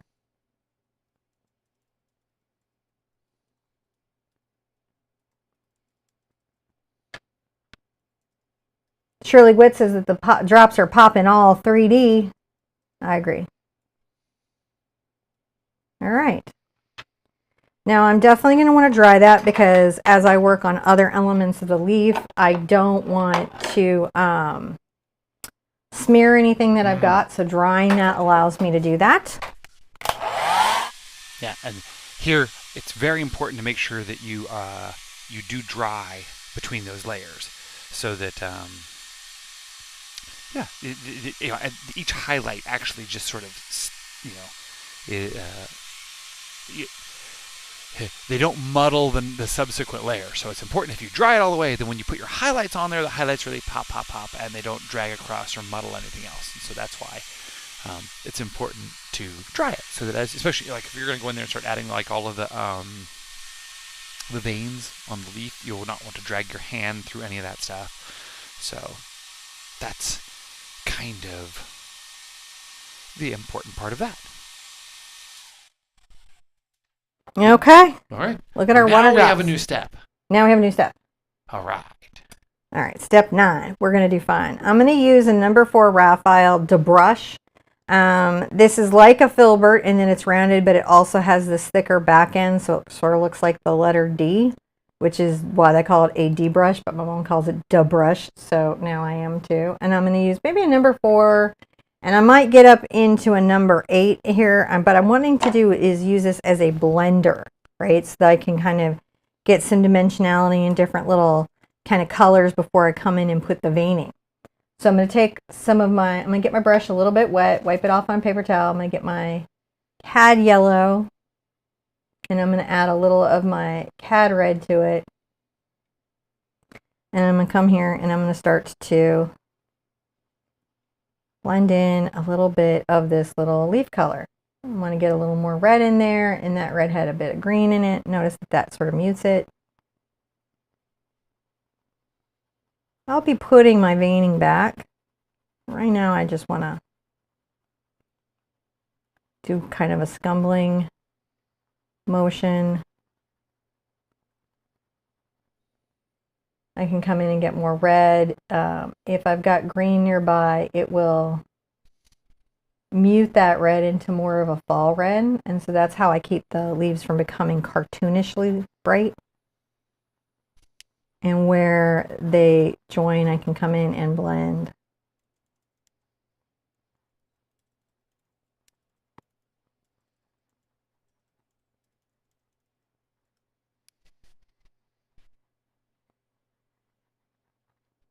Sometimes I can come down into that burgundy, right, which was the quinacridone magenta that I had down here. So you can get your mix into a little quinacridone to deepen it.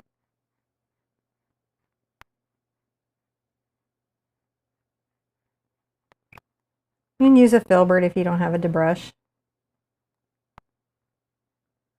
Kind of grew my little leaf there, but that's all right.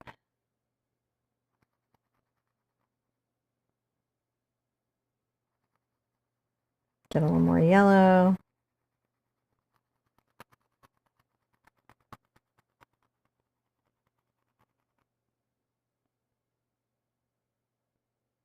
Get a little more yellow. You can see I'm just layering back in. It's just about creating that diffused, beautiful, multi-dimensional color. Look at that go. That's just so gorgeous. I love painting fall leaves.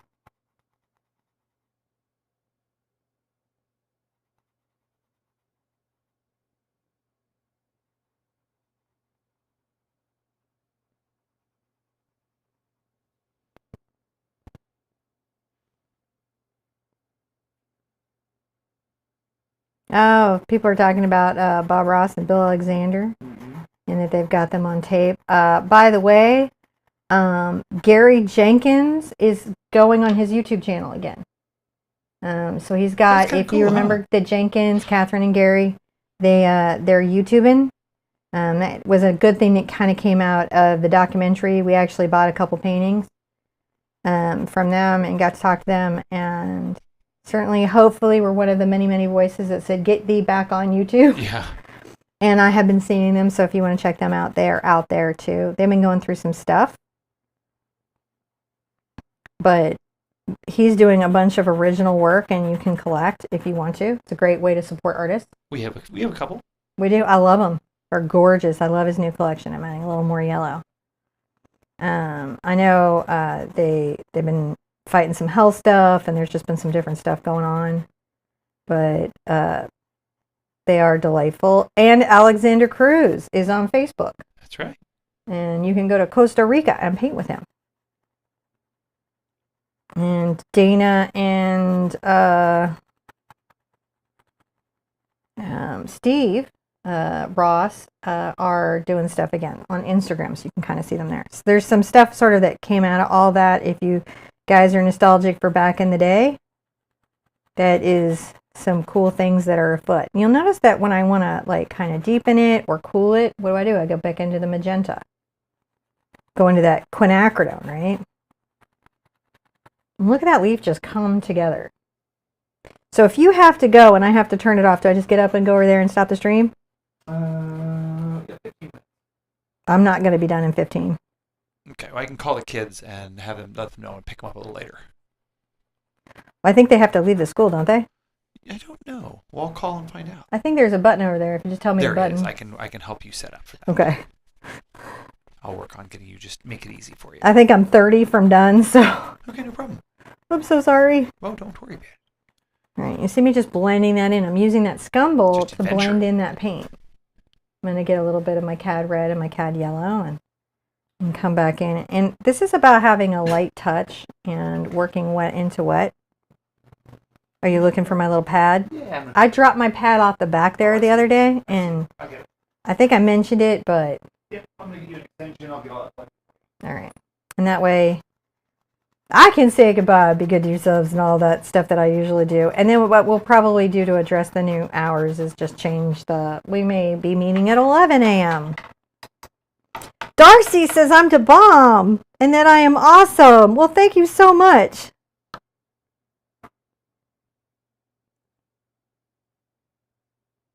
Gina's talking about the documentary, and yeah, that's a hard one to watch, Gina. That was hard for me to watch. That was rough. I can say that things that I heard and saw there have certainly been in line with things that I have heard from the art industry, so I don't know. Definitely not ideal, and it's a good reason why artists need to really think about their contracts. Contracts are an area where artists, I think, don't get enough education in school. They need better contract negotiation skills.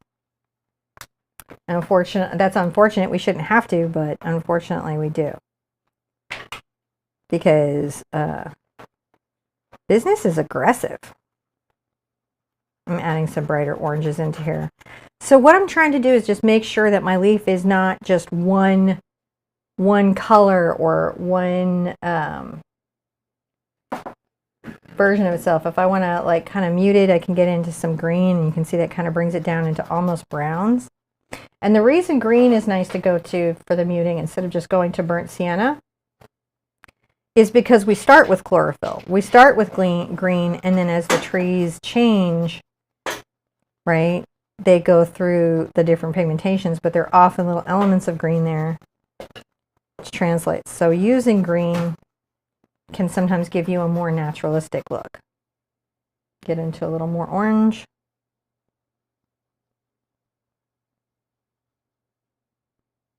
Oh, Pam's got to go, but seeing me in groups. Bye, Pam.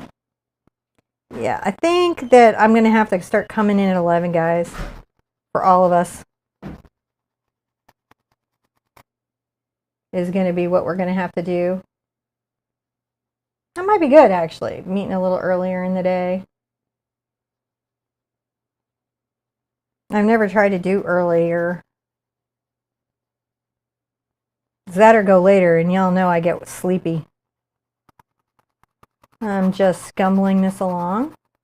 It's very scratchy, kind of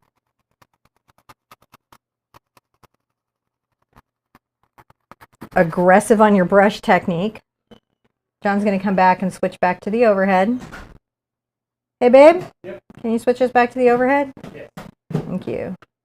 On the reflection, I don't think you can see all the colors as they come in. Up here, you can kind of see them all coming in. All the different little colors and how they all blend together. Oh, I've missed that. My little grabby thing that Mom gave me. It's a different one. Is it a different one? All right. Well, I love those little grabby things. Oh, it is a different one. I love grabbies. Grabbies are the best thing. I drop a lot of brushes off the side of my table, and one of those like little Amazon grabby grabbers is my favorite. Oh, I got a little red there, but I like that. I'm going to keep it.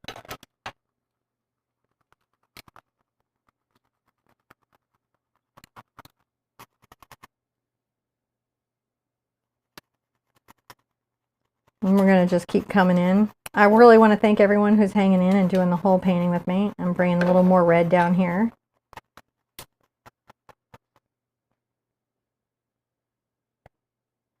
Grab a little bit of green on that. Blend a little back into here. Maybe a little cad red and a little cad orange. At the very least, they're going to want to stay to the end to see you close the show. Oh, Taylor Cart says, I haven't watched you in years, and I'm so loving this. I used to absolutely love to hear your voice and teaching again. Time to get my acrylic paints out again. I just heard paint every day. Yeah, paint every day. I agree. Paint every day. Every single day. Every day is a good day if you paint. No, not the same. I think that's a true story. I'm adding a little bit of yellow into here.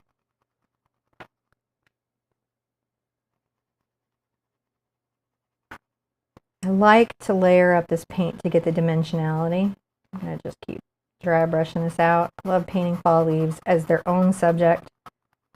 I've got a really epic reference of water drops on a leaf in like a fall leaf that I was like really loving. It's like layered fall leaves and stuff. I was like, I don't know, that's like 10 hoots, but it looks real fun.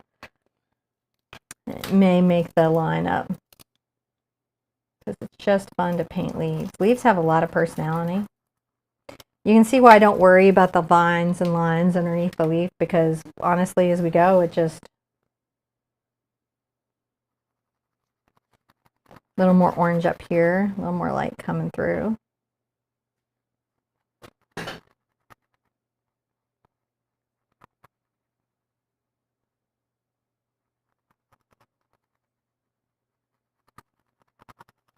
Look at that. Now I definitely want to dry all that. All right, so which one is my... Okay, he's going to set up my buttons. So I'm going to have my own buttons. Oh, wait, yeah, hold on a second. I can't go mute. I can't do this right now. I have to wait till he comes there. But so what you're looking to have created here is just a blended transition from different ranges of reds and browns and oranges and yellow oranges, right? In a nice rusted leaf kind of. This is the great beginning. I'm going to dry this thoroughly. All right. So I got her little buttons over there connected up so that she can run the show for the most part. There's some things that we have to be able to do. I have to make a... I know what I'm going to do. I'm going to get her set up so that... something.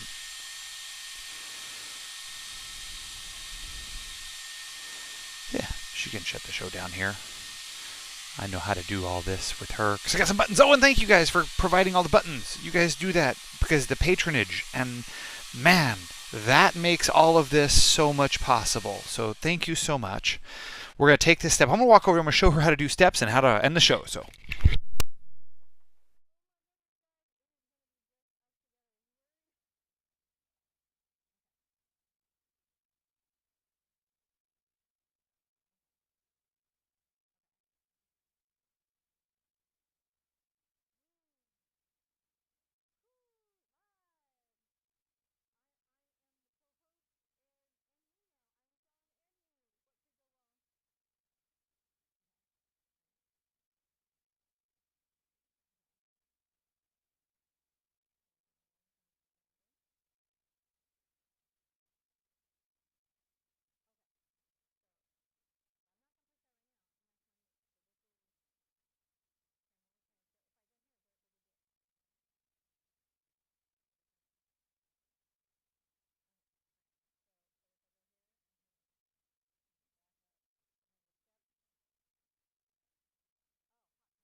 Okay, there we go.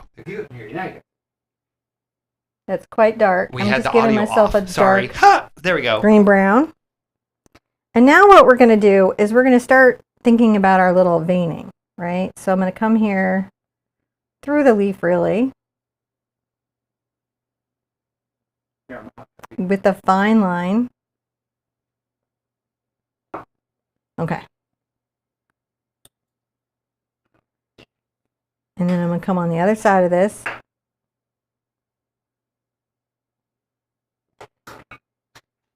And now I'm going to just come in and I'm going to make a little kind of ball there. I don't know, I'm kind of into this, John. What is the green for? John's making notes for me so that I know what step I was on.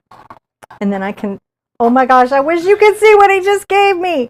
But I did 10, so then, No, okay. Your next one's 11. Oh my gosh. And I've got pens. I can do it. I can handle it. I can handle it. Oh my gosh. You guys, we're fine. We'll just take the time it takes to finish this painting. We're just fine. Just make sure you push the stream button. Uh-oh. Y'all are in trouble. Because what you don't know. And then you have to end the stream over here when you're done. Okay. Over there? Yeah, on my main computer. You'll see it. It's up. Okay. And don't worry, because I can also end it at my main channel, off my desktop. So I'm okay there. So I've got this nice center line coming down here. Now we know we've got to have a nice little line from here, so I'm going to bring this down. Sometimes I will roll my brush.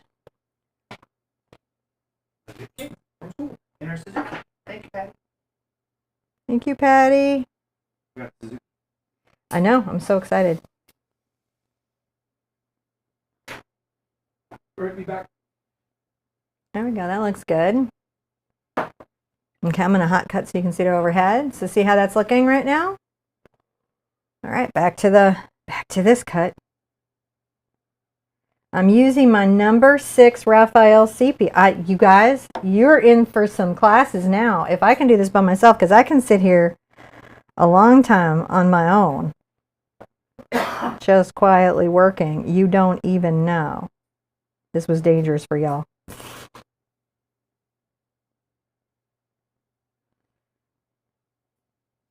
Okay, we're going to come through here and add those other little chicken feet.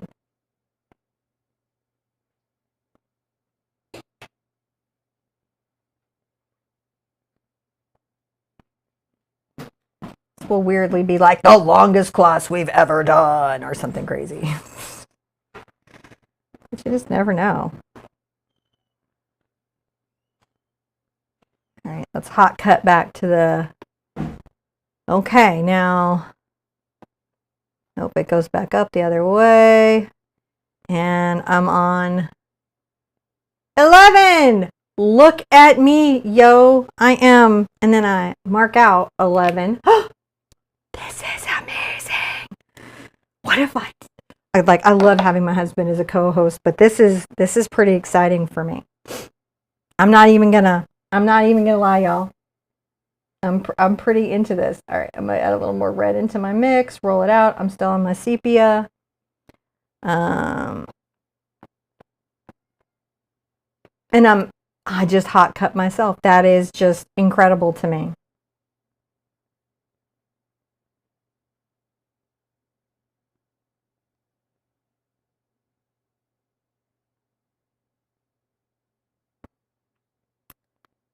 What you don't know is this means that I can now paint as long as I can paint, because I don't have to worry about John's back.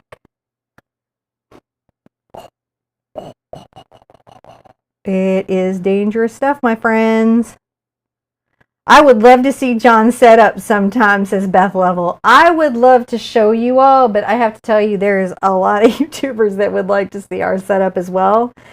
Beth is like, you have the power. I am fully He-Man. By the power of Grayskull, I hot cut. By the power of Grayskull, it's back. I don't have any zoom though.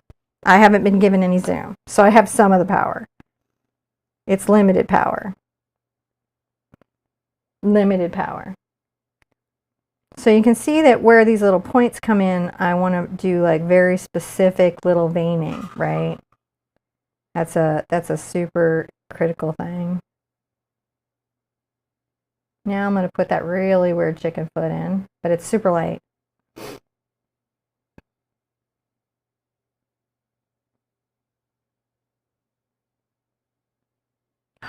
I'm into this.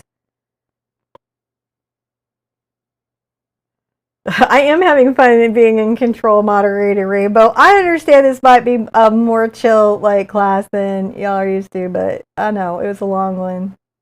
But you learned a lot about water drops, and that's important. Okay, now once I have those core veinings in, I can come in and put in more veining, okay? So now I'm going to come back up here.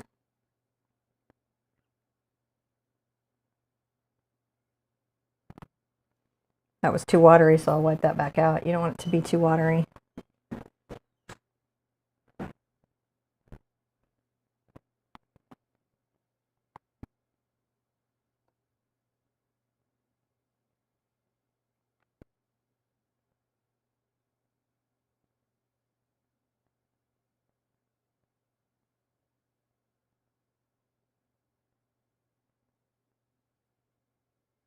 Just adding little bits of veining and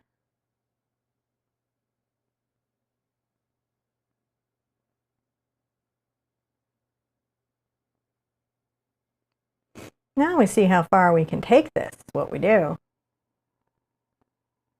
How far can we go? I think we can go pretty far, my friends.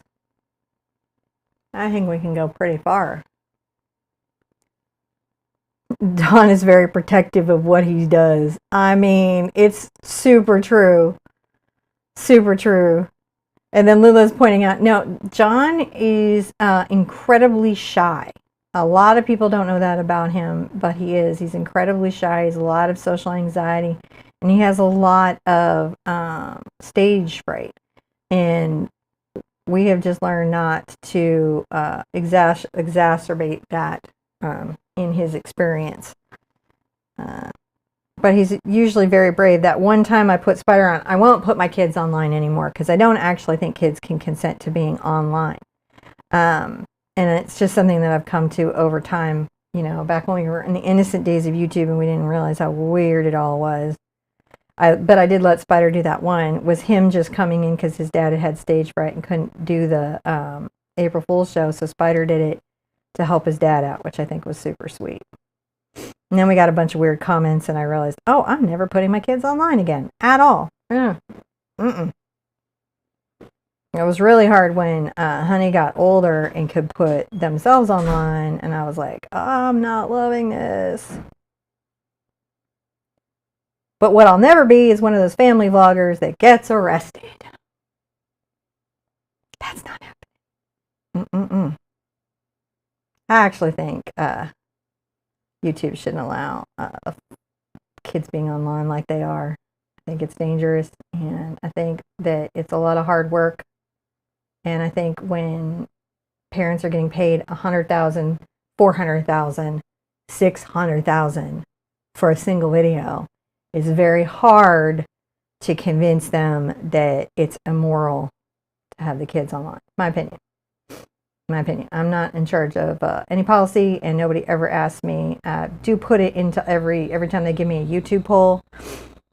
I do put it there. All right, look at that. We have veined our leaf. We are getting there.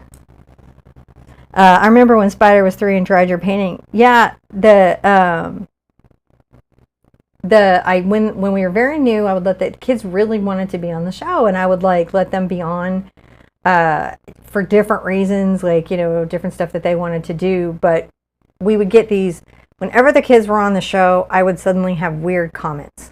Just I'm gonna be honest. To every dude that watches, I want to say thank you, dudes, for watching. I don't have a lot of dudes that watch, and I really appreciate my dude audience. But we would get a lot of not painters. A lot of people get on, and then they would have a lot to say that made me super nervous. Oh my goodness, Robin, thank you so much. All right, we're gonna hot cut and look at it from that angle. I think we can see it from both places. Super shiny today. And then we're gonna do steps. Oof, 12. I'm going to step 12 here, my friends.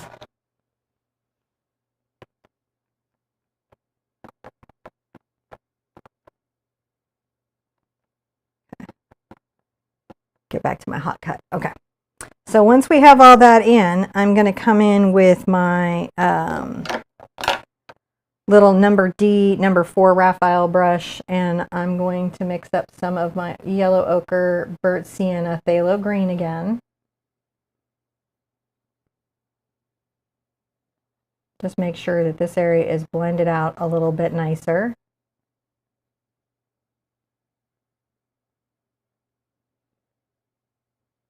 A little bit of the white there.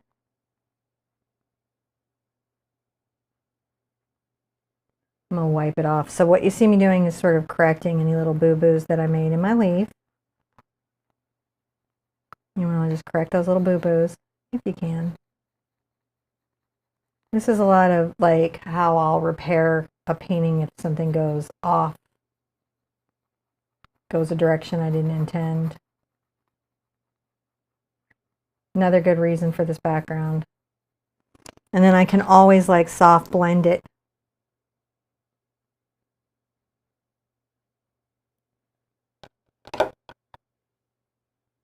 Betty's like, I agree, children need to be protected. Yeah, I think that, I'm going to tell you something as a parent that's been online for a while. We're going to come in and we're going to add a little more dimensionality. I'm going to continue on with my number 4D. I'm going to come into my yellow and my cad red and a little touch of green. I can say I've been online a long time. I have to work online. And kids, and honestly, I'm going to tell you, quite frankly, grown-ups, do not thrive with too much online social media, like Facebooking, where you get online and you fight with people, or Twitter, or any of that. See, I'm going like little flicking brush strokes. I'm like sort of flicking. It isn't good for them. And we have our kids limited on screen time. They're very like what they're allowed to do. Like the littles aren't allowed on TikTok at all. Like Luna is allowed a little Pinterest time, and it's monitored with me there. And again, Spider's allowed a little gaming time, but we're pretty strict about screen time, because what we found is if they have too much of it, it alters their personality. I think it alters adult personalities. I think that we've all seen adults having their personalities dramatically altered over the last few years from online. And I think that we should all limit our screen time, except for this. This time we can do for hours because we're learning something. But you know what I'm talking about. It's sort of online stuff. Angela Maxwell's like, I'm happy to have the 4D. The 4D is a great brush, man. So these are little marks. See how, like, and I don't know if you can see this or not, but let me show you what I mean. I'm going to pull out my scratchbook, my multimedia pad that I like. So the brush stroke is kind of like, can you see that there on the white? That's the kind of brush stroke that I'm doing. I'm trying to create little pockets of light on that. So I can't zoom in, but see how that's going? That's how I'm getting those leaves. I don't know that I would, I'm definitely not as good as like when just John is steering, but I'm kind of enjoying this. I'm going to add some little highlights along those little ridges and some personality a few places, right?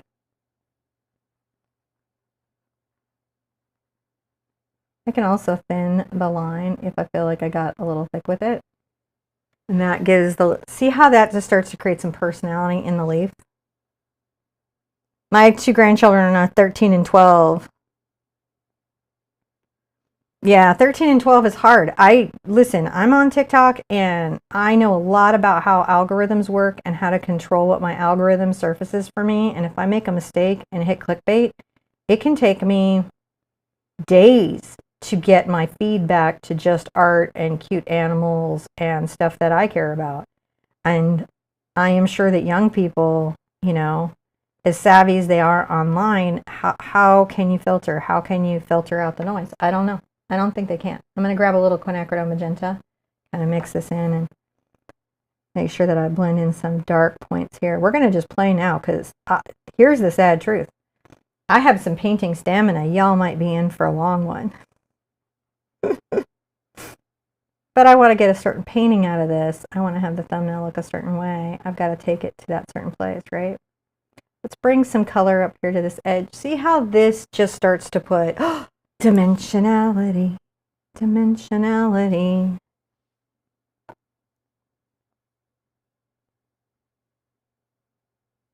Yeah. Lindsay's saying their 9-year-old niece is on TikTok and Instagram and Facebook. Instagram, man, none of those things are good for mental health, man. I'm going to tell you right now, not in kids. It is not. And every study that comes out is coming back more and more that screen time delays development and creates emotional dysregulation. You know how like grown-ups are reacting in a way you never expected? People are just losing their minds. I know. I have lost my mind because and I have to work online, so now I have a bunch of strategies to do digital detox, but it is not safe to just have unlimited access to online social media. It will radicalize you into something. Maybe it's leggings and pearls. Maybe it's a crazy diet. It's something. It will get you there. And so I don't know. We'll have to find our own way through. I made a brighter orange that I'm pulling in here. The Sandy says, I'm glad I grew up in the 70s when we had to like go meet with friends. Yeah. Yeah, I had to go bicycle. Like, I mean, though, honestly, though, like, I might bicycle 5 miles away and go play in an abandoned house and be up in a sewer pipe. And I don't know that I was necessarily being safer in other ways, but I was a happier, better whole person mentally and emotionally than when too much online activity is going on. My opinion. I think that for me to maintain my mental health, I can't watch too much news. To be real careful with the news I do watch. And I have to only do my artwork online and check on y'all's art, but I can't, let's get some quinacridone in there. I can't just surf online safely. That is not how any of this works. So see how this brush stroke is adding like those little pockets of light and stuff that we see in this leaf in our reference. Isn't that lovely how that's doing? And come in and add little pops of light. And you can even come between the little veining. But Shirley's like, I'll watch you all day. And Brooke's like, I agree, 100%. No TV for my daughter Monday through Thursday. Yeah. Oh my gosh, the great old days. Back when we could play on asphalt and drink out of a hose. And actually, this is how old I am. I drank from streams in this country when we traveled. There was so much wild, potable drinking water that does not exist now. It's amazing at how the waterways have changed. And, you know, the places like, it used to be if you were in the Rockies and you were up high in the mountains and it was snowfall and it was moving water, that was safe to drink. Now I wouldn't do any of it. It's a different world. And continue to do this. Let's do a hot cut because we're just brilliant, right? We can handle it.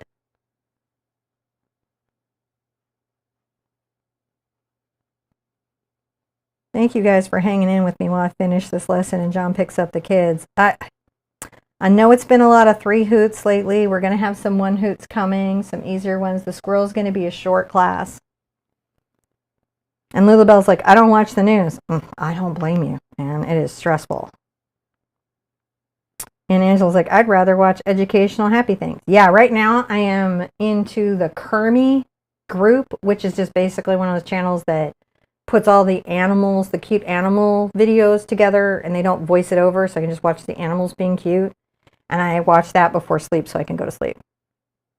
My kids think it's real funny, but we all watch it. And honestly, I haven't had nightmares. I'm sleeping so much better.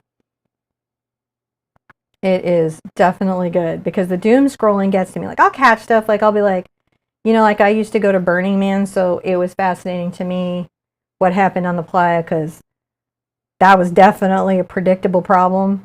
But we went like when it was small, when it was like 20,000 people. I wouldn't go now. It's crazy. Like, no celebrities were going to come to this. Like, nobody was coming to this thing at all. Now everybody comes and it's like I think it's a very different thing, but I watch that, but I try to catch as little as possible in little snippets. You know, I try to follow the weather just so I know if I've got to worry about like a family member in a hurricane zone or whatnot, you know, that kind of thing. I'm adding a little yellow. See how that yellow is coming in there and that's glowing up the leaf? Isn't this leaf becoming like the leafiest leaf? Vegistan is back from mopping. We watched Simon's Cat. Okay, first of all, Simon's Cat is genius. I love Simon's Cat. Simon's Cat is really good. Has some fun. I've watched Simon's Cat since video 1. I love that channel. It's an animation channel about a cat. It's kind of like today's Garfield. It's just terrific. I love it very much. It always leaves me feeling okay and happy, and I appreciate the copious use of gnomes. Can you see how I'm just like dusting out a little yellow here and there just to show that there's some light, right, that's coming through? That's what we're going to do. Sometimes when we're just really, really, really finishing a painting, I don't always get to really, really finish a painting. Like really, really finish it. But now that I can do this, y'all might get the crow for the 13 days. I've got a crow idea of, I used to do these animals like in Renaissance garb, like the bunny. And I thought it'd be fun to do a crow in kind of Victorian garb with flowers and stuff on a 12 by 12. But I was like, wow, that's like a 10 hoot. But maybe I will now. See, I'm just adding light to some of this. Now, as I'm coming forward, I can come into the red and the Quin Magenta and the Cad Red. And I'm going to come here. And so instead of adding yellow, I'm going to add these bright reds. See if the hot cut will show it. It kind of shows it.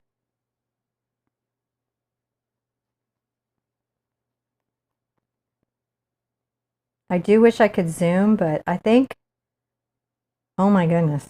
I miss John. He does keep me from wandering off in my thoughts. But this is actually pretty fun. Because now I don't feel like I got to finish up, I got to finish up, I got to finish up. Now I'm like, oh, I just get to paint it. So you just got kidnapped into, oh, we're going to really paint the leaf. Now we're going to do all the reflections and all the things. Because we can. Well, I can.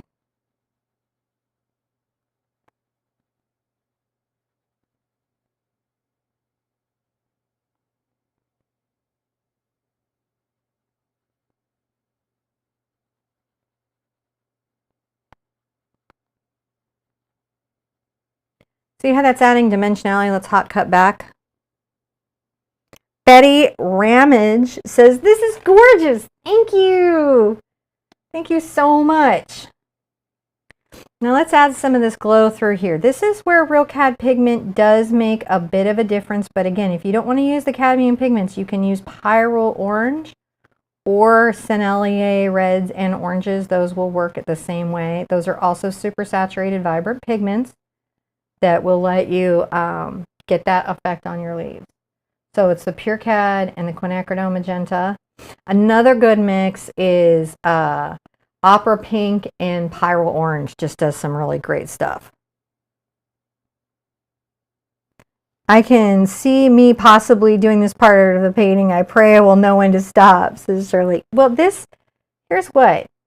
How I know when to stop is there is an inner little itch in my artist brain. This is how I know. It's probably not everybody in the world, but this is how I know. And my inner artist brain, I'm going to continue to add some glow to some of these little moments. When that itch gets relieved, that inner monologue in my head that's just going on and on and on about it's wrong, or you gotta get that side there. There's a constant little play. And then as I come to the finish of the painting, what's fantastic is that, hello kiddos, is that there'll be this relief to that inner mental itch. John is back. Hey baby, this might actually work. I kind of am having fun. Okay. One, I don't That's feel great. like I'm having to rush the painting to finish. Not at all. And I love that because like now I can like take it the full. Mm. The full. We are, just so you know, if you're going to do the step, we're on 13. Okay. Would be the next one. And you know we'll never stop on 13 because I'm weird and a little superstitious. Oh, look at how that leaf is just a glowing.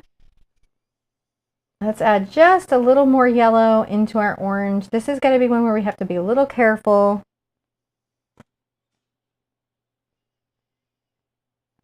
But what we're doing is we're kind of implying a little more sunlight coming through. So I'm just dusting. I'm doing that little brush stroke I demoed earlier. I'm down here, buddy. We're recording. We're live. What? Hold on a second. There's an invader in the driveway. Here we go. But I don't worry because I've got a hot cut. Woo! Hot cut! So here we go. We're just adding a little light to some of this, right? Saying there's maybe a little more glow. The leaf is a little thinner in some of these spots.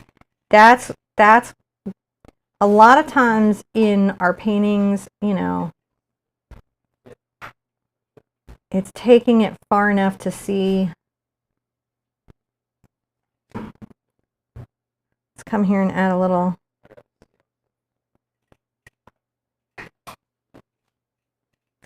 So you might hear some background noise. We have a radon thingy going on, and our radon alarm keeps going off, and I'm painting in the basement, so you know that's a little concerning. But they're coming to look at remediating, so that's very nice. All right, so there might be some noise about remediation and all that going on. Adding just a little more red where I need to blend in. Do you see how this just creates this sense of a glowing leaf where the leaf has backlighting? All right, let's call that a step. And I'll let you do the cuts and the zooms. Oh my gosh, I'm just so enjoying this. Okay, so now I'm going to come in here and I'm going to get a little of my cad yellow kind of into my green and burnt sienna mix. Not cad yellow, yellow ochre into my green and burnt sienna mix. And I'm going to make sure that inside this little part of my leaf,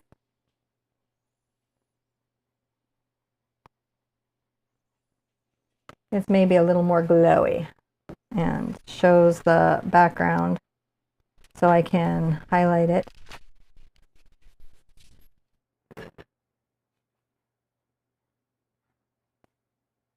There we go, just really hitching that there. That looks really, really, really good.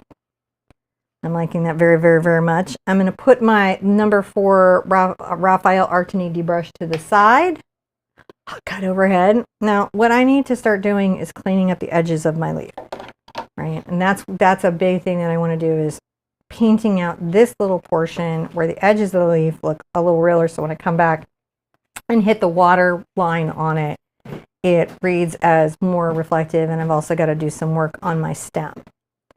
So I'm going to come here and I'm going to grab a little of my cad red and my cad yellow, and I'm working my number 6 Raphael sepia again.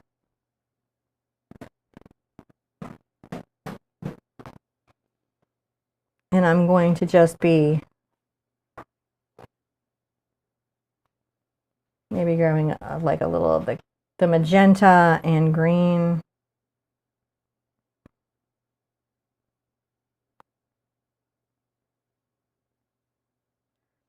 And just cleaning up some of these little edges. See how that creates some dimensionality? Are you okay? Do you need to watch the remediation, or are we all right? I'm going to come down here.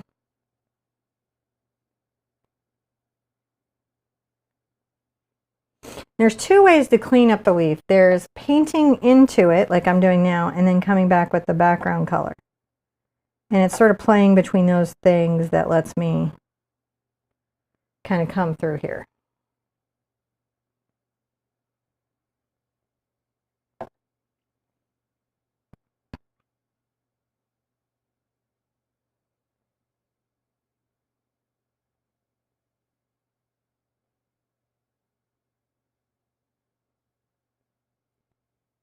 And we're just coming through and making sure that this is just a crispity, and go into my quinacridone. And this was a mix of cad red and Mars black from earlier, and then a little phthalo blue. So that's created sort of a dark brownish burgundy, which is really good for the leaf.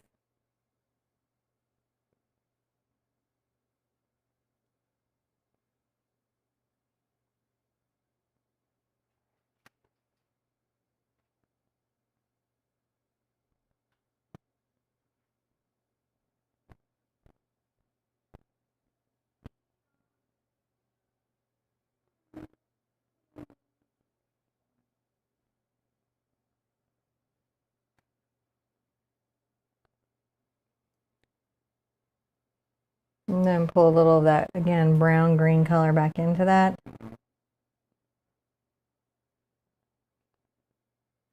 Oh, I like when we make those little tips delicate, because I feel like that. Let's get a little yellow. So because this is almost, I come here and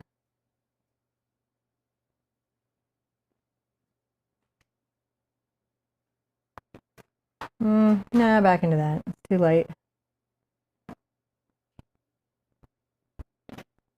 You just pull these on in. You are all good.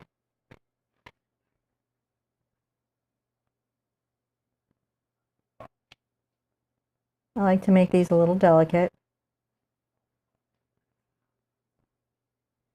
There we go. And that's just adding that little kind of finishing touch to that, right? Adding that little extra bit.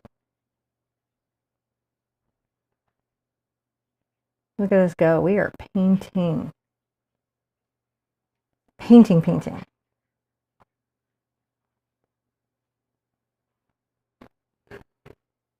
That looks really good. Now I've got to come down into the stem. And I'm going to go ahead and grab a little bit of my red, my cad yellow, and get kind of a lighter little, get some red in there. But I'm wanting a lighter value.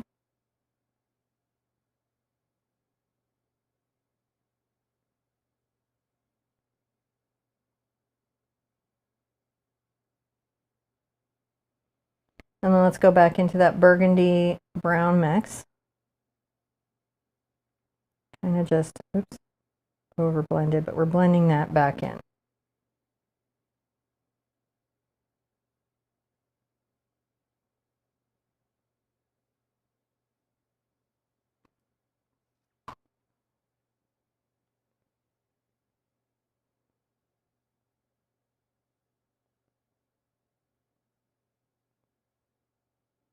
So a lot of this is just sort of blending on the canvas. Let's look at that overhead. See how that edges a little bit of that to the top. All right, let's call that a step. We want to dry everything thoroughly. And I'll show you what we do next to add the last few pops that make this whole image go pop, pop, pop, pop, and really stick the leaf to the window so it's not just floating there, and really place the window where it is in front of where the plane of glass is there, and then the leaf, and then the rain. So, yeah, just a few more little steps here. This is this really comes together. I really like how this looks. This is one of my, I like these kinds of paintings. You could frame this and then just hang it on a wall, and it would just look like a window hanging on the wall, which is really cool. And I know we've done it before here, and it was when we first. When we were in our financial recovery and we had bare walls, that was one of my favorite things, is when she would paint these kinds of things and put them on there, and they'd sort of create these wonderful views into places that we didn't have at that time. So, if you don't have great views, you can paint them, which is what Cinnamon did for us. She has painted us into better views. How are we doing? Good. I like this painting, these kinds of paintings a lot. I do too. I'm going to take a little bit of my ultramarine blue and my burnt sienna. I'm going to get my gray going again. I was just saying, when we didn't have a lot and we were in financial recovery, these kinds of paintings being put on the walls, giving us sort of a window into other places and a prettier view was really, really life-changing. So I really appreciated you doing it. Well, thank you, babe. We're going to make some little dark spots. This is like our base little water drop, and that's how we're also going to make our little water lines.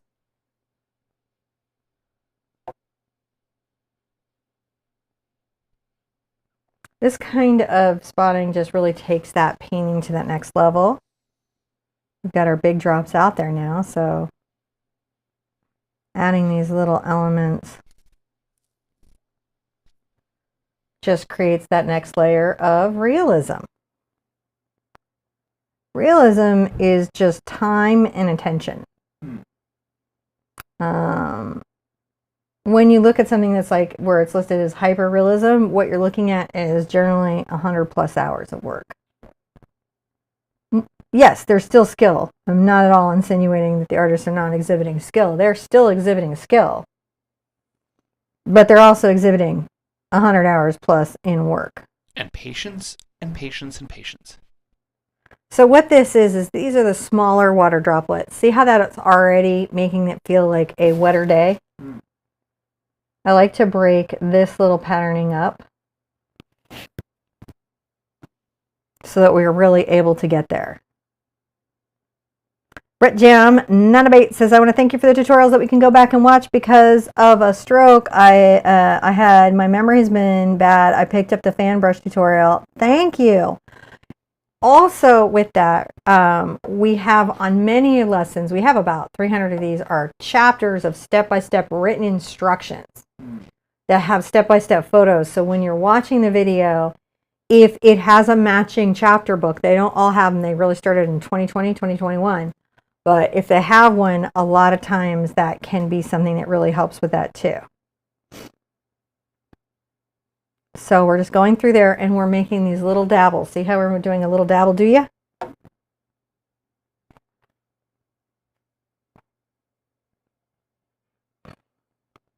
It's almost going to be weird to like do the squirrel, which has so much, is such a cuter, looser little painting.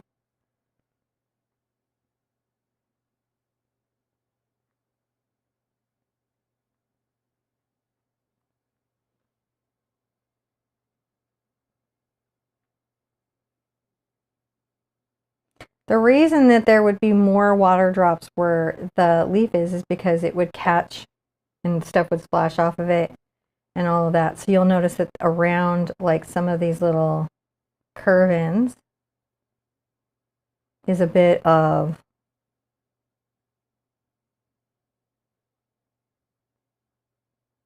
these sort of little more focal drops. I like to create little patterns with them so that we get some of that irregularity that, again, you know, makes it a lot of fun. I also think that stuff like this can take, you know, these like paintings and I think make them even better than the reference photos. Because I can play with contrast and saturation, hue, all these different little effects to get a better result.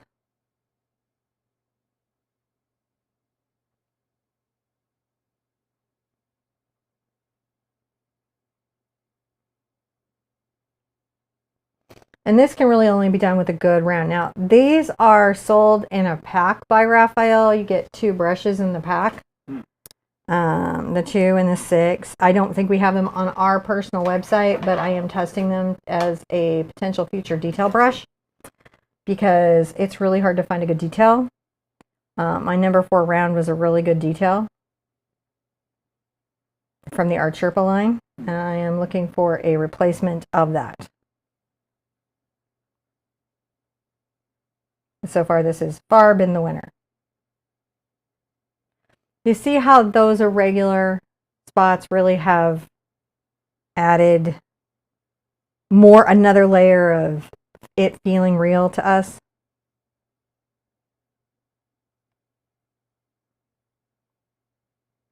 And if you've got to run up and do anything, babe, I got energy.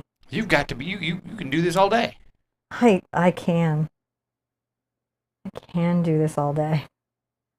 That's what's wild.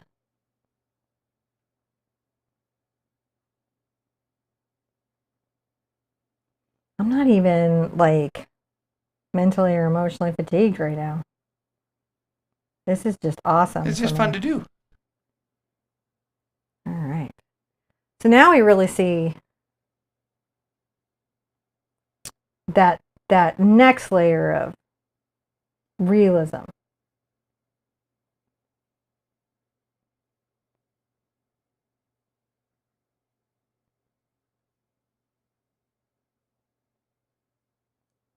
Okay, let's call this a step. You got it, babe? I'm going to dry everything thoroughly, and then we're going to come back and do the last of the white lining. All right. One last step before we go on to the last step, I guess. Yeah, so I better load that one. We got that one ready. We'll come back down over here. And thank you guys for being patient while I had to run and pick up the kids. That was cool. See if we'll run out, get them, come back. Good job. So, we have our next step ready. This has been fun. Gonna do some little highlight, I think, stuff on there.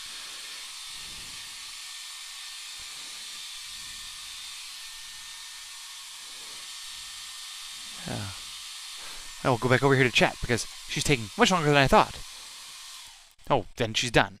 I'm Okay. done what? I was going to go over to chat and see what was going on, but then you're like, I'm on it. Okay. I'm ready. Well, I'm going to be lining All and right. dabbing for a minute, so you've got a second. All right, ready for the next step? Yeah, I am. All right.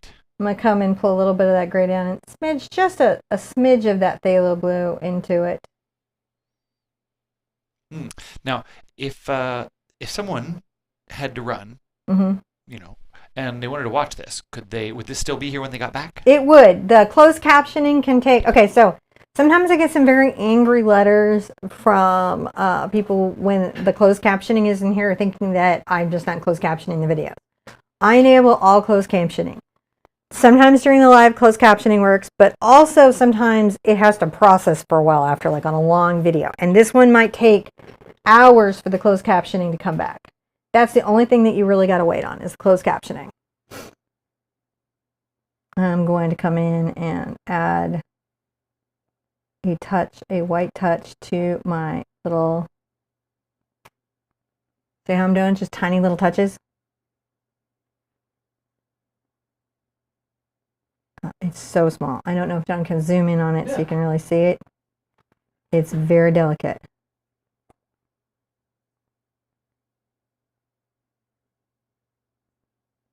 I'm just barely. I come and line just some of the leaf.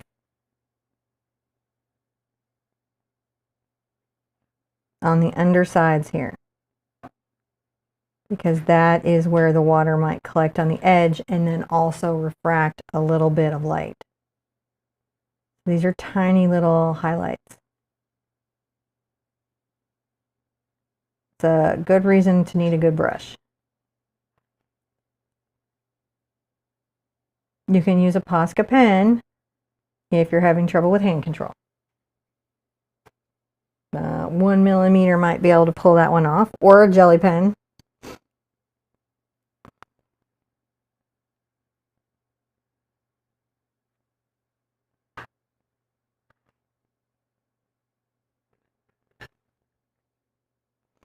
So like when we get up on this, it doesn't look like we're doing much, but then later when we come back,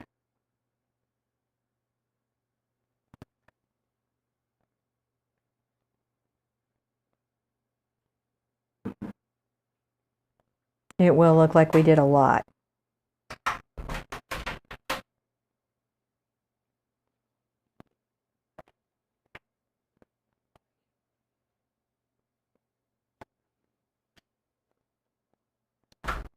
Now I'm going to come up into my little heart here.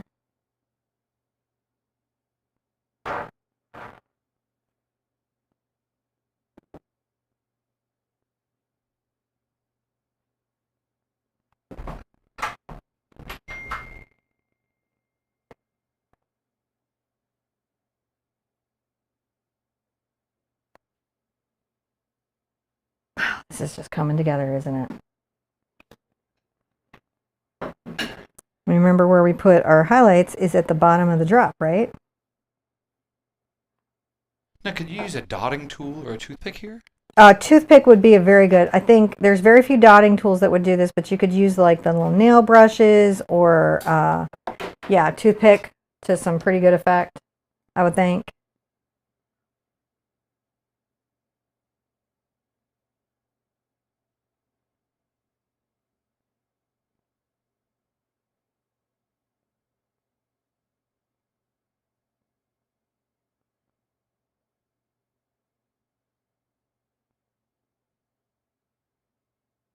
So these little lines are just like, get a little of my green, a little blue in it and roll it. They kind of like just show where the water edge is on different elements of that leaf, right?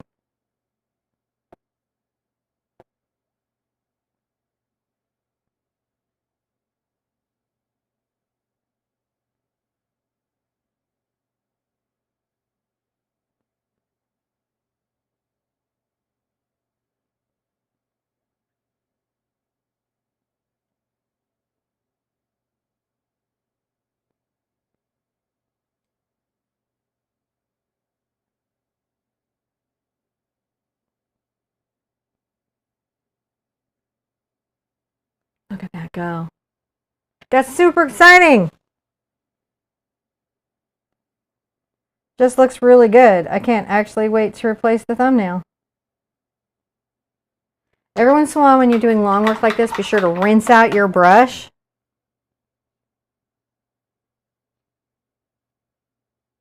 Is that right? You can be an artist overnight. You can be an artist the minute you start painting. You're an artist.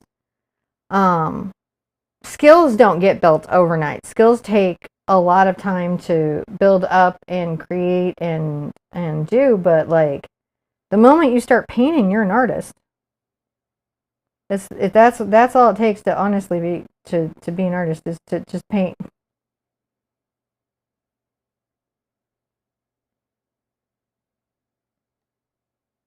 Again, now you'll have people who will gatekeep art. That's not my favorite, but it's a thing that people do. I think we're going to add a little water to the edge of that. Oops. Those little tiny highlights, doesn't that just change the reference? Look at this. There's a painting. It's a reference. Come on. That's just awesome, isn't it? Mm-hmm. I don't often get to take things this far. I think I want to do that more often too. I'll keep my one Hoots, don't worry, but it's nice to be able to show out skills sometimes too. I might come back up here before I finish out over here.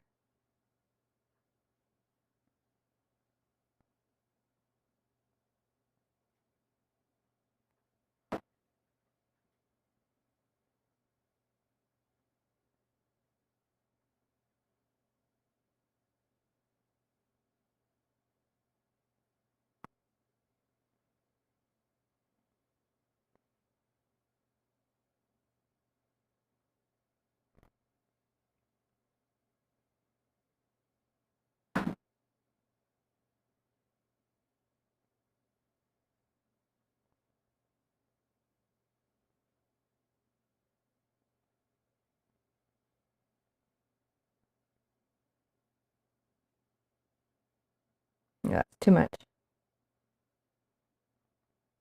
Sometimes I'll put something on and be like, that line's too thick, and then I just got to take it away.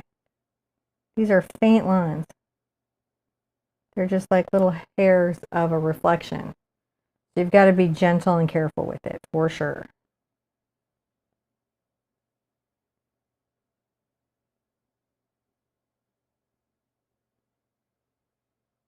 Now I'm going to come right here and come over there.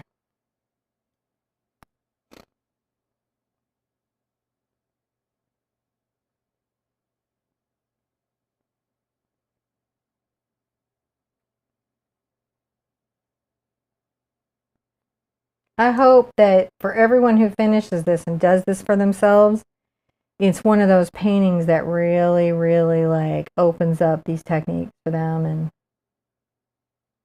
and maybe that longer painting session, taking it to a further place in their little art journey.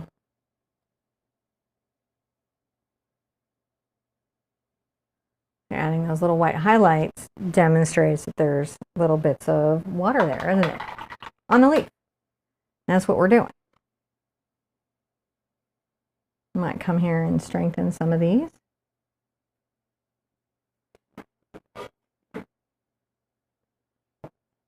And I'll come back and dot up there. It's just need a little more of that white lining. And sometimes I'll see that as I'm working. It is not unusual as an artist to jump around the canvas to different stuff that you see. Right? Look at this go. We can totally do this. We're really, really, really owning water drops today.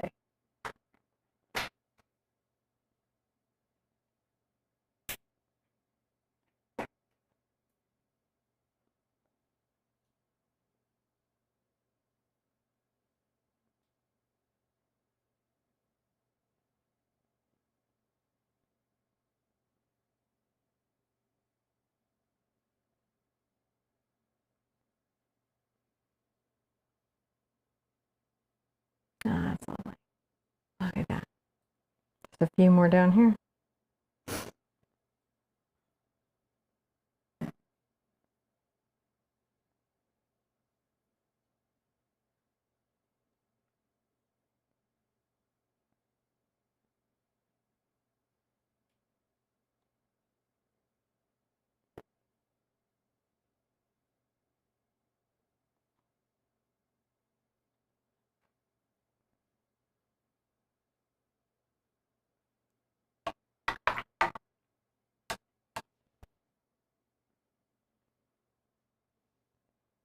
Now a few places I can come here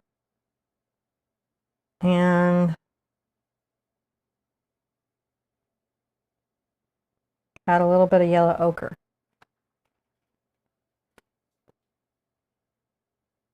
We're going to add a little bit of yellow ochre. You could also probably add a little burnt sienna. Honestly, you can change it up. This isn't all the water drops. It is the ones predominantly on the far side. Can you guys see how that just took it to the next level? It was good, but now we said no, good enough, guys. We said let's be great. Come on, come be great with me. Come be great with me. Great just takes time, perseverance, patience.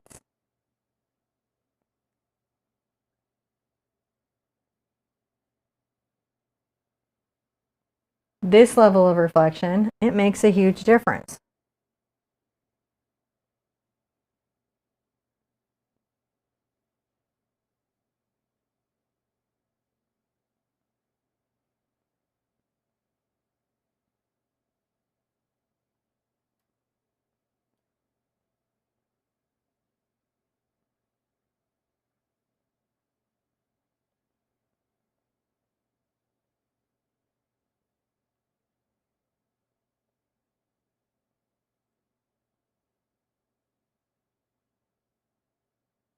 Look, we shade some of those. We're shading it. Why? I know. It's amazing how what works suddenly works when you put the time in for the details that make the painting.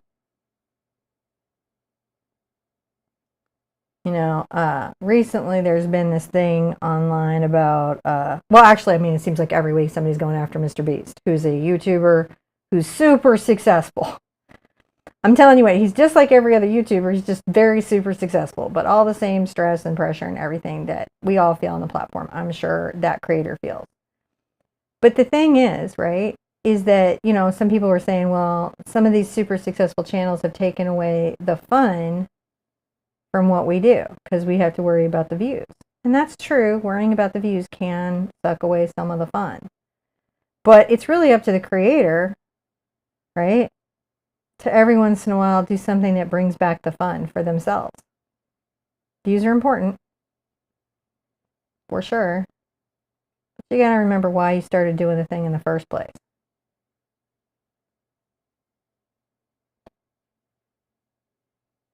You know.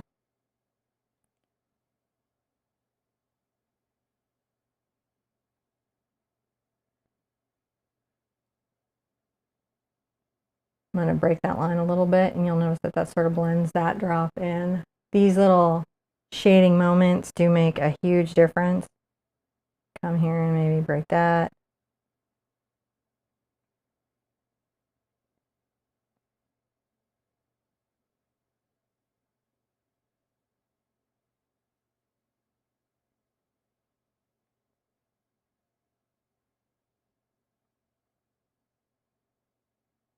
And a little.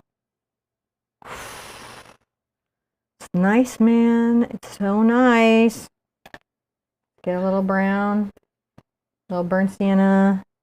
Let's come over here. Just gotta keep adding the details. Just keep going. We just add the details till the details create the story. We have time to be great. We have time to be amazing. All the times we need. We do. We have time to do the painting.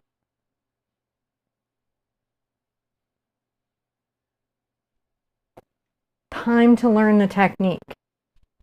Right? You ever see those little shorts that are like new artist, profession, you know, and it's like, oh, this is what this is. This is just all it is. All those things are really saying is that when you've been doing this longer, you take the time.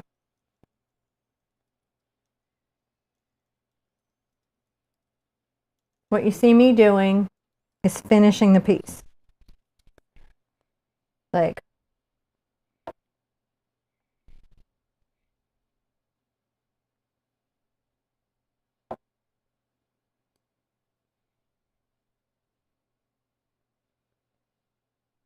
Look at that. Come together. It is the wickedest. I mean, wicked. I'm sorry, it is. It's just so good.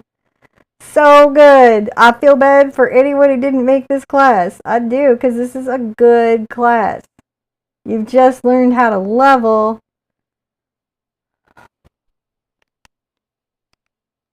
Learning how to level up is worth it, my friends. Yeah. And then we're going to come through.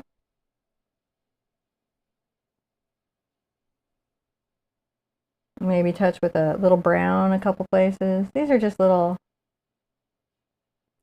This is true for bubbles and water drops and, oh gosh, just so many different things. I'm just touching this little brown around. There is a lensing or a reflection, a reverse reflection of the world in water and bubbles and stuff. And so what we're doing is, even though we have bokeh out there, we're just making sure that our water has the colors, all the colors of the wind, my friend. All the colors of the wind.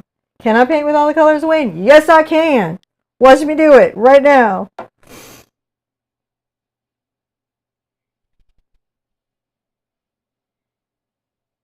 Sometimes I just touch a little bit in.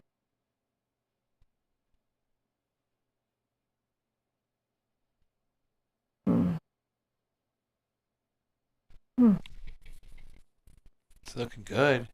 Now, when you hang this on your wall, It's a window. people are going to be like, how did you do that? Yeah. That's what they're going to say. Is they're going to be like, how? And you're going to be like, time and perseverance, dedication, determination, and an inability to let a thing go. Mm-hmm. That's how you get there. That's what it, look at that. So good. I mean, should we do more like this sometimes? I think so. we should. I think we should do more like this sometimes. I need to find a signature brush. I guess I have to put my glasses back on so I can see. I've been here so long, my hair is falling. You know, you've been painting for a minute when the hairspray can't keep you together. All right, let's give this a signature.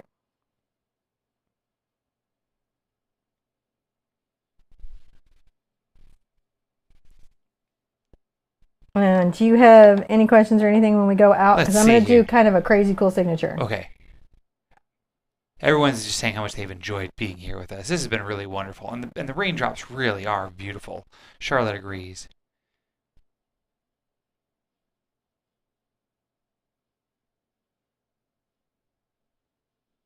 Everybody agrees this is super beautiful. It just is one of those paintings that if you can give it the time. Just a little extra time. And if you're asking yourself, is she doing what I think she's doing? Yeah. That's awesome.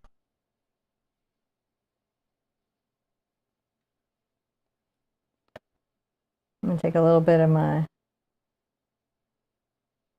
highlight color.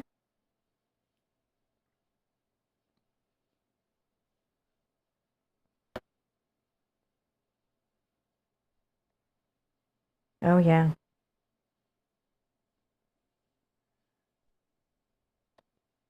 Even your signature can be considered Pretty awesome. in your painting. Yeah. You know, if you are a thoughtful artist, not like thoughtful as considerate, but just like you're giving that time and attention to it, there's no limit. Nope. To your awesome. Only including right down that the signature can be part of your imagination. Mm-hmm.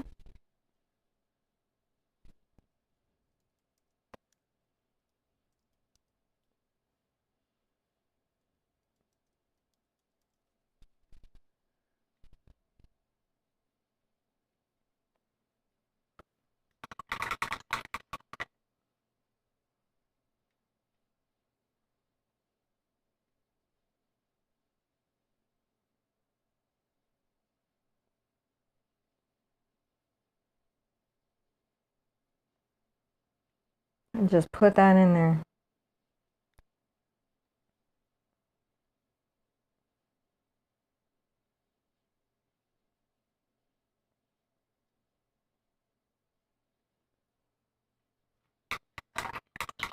Even your signature can be in a water drop because you can just be awesome. Just be as awesome as you want. I don't see anything on my screen. Oh, there, it just died. It was like, you haven't been watching for a minute, and that's not there it what I wanted goes. to do. I had just paused it at some point. I mean, I cannot wait till y'all start posting these in group. I cannot wait till you start sharing I know this is going to take you a second. This is some work. This is some skills you're building up. And it's worth it. And take the time to enjoy it. Go ahead and build up those skills. Enjoy throwing out the water drops. Rain it down. Paint the reflection and the glow in your leaf. Make sure it's multidimensional. Enjoy every part of the process because you can do this. Right? This is a doable, achievable art skill. It's just time, perseverance, determination, and an inability to let it go. Yep. And you probably have that going on in your life right now anyways, right? Like, let's be honest, like many of us that are doing art to calm down have those kinds of personality traits going on. So, like, it's good to know it's like a superpower in this space, right? Where you can just be like, man, I'm about it. Cav back, my eyes. I'm going to have to, I cannot say that. Kaz, K, and that's as far as I can read. As always, this is beautiful. You made it look easy. I hope you do more paintings like this. I think I will on occasion, especially now that John does it, like he can run around and I can switch and stuff like that. So he can stretch his back and stuff. I think it would be really fun. I enjoy longer painting sessions. You know, I like when I can do a painting where the thumbnail is like, where like it's like you just throw one off the bow and be like, ha ha, that's what I can do. It's just a good feeling. I want you to put this up on your wall and be like, ha, that's what I can do. Enjoy it. Enjoy all the little fussy bits. Enjoy all the little stuff. Anything that you saw here is probably for sale in my art store.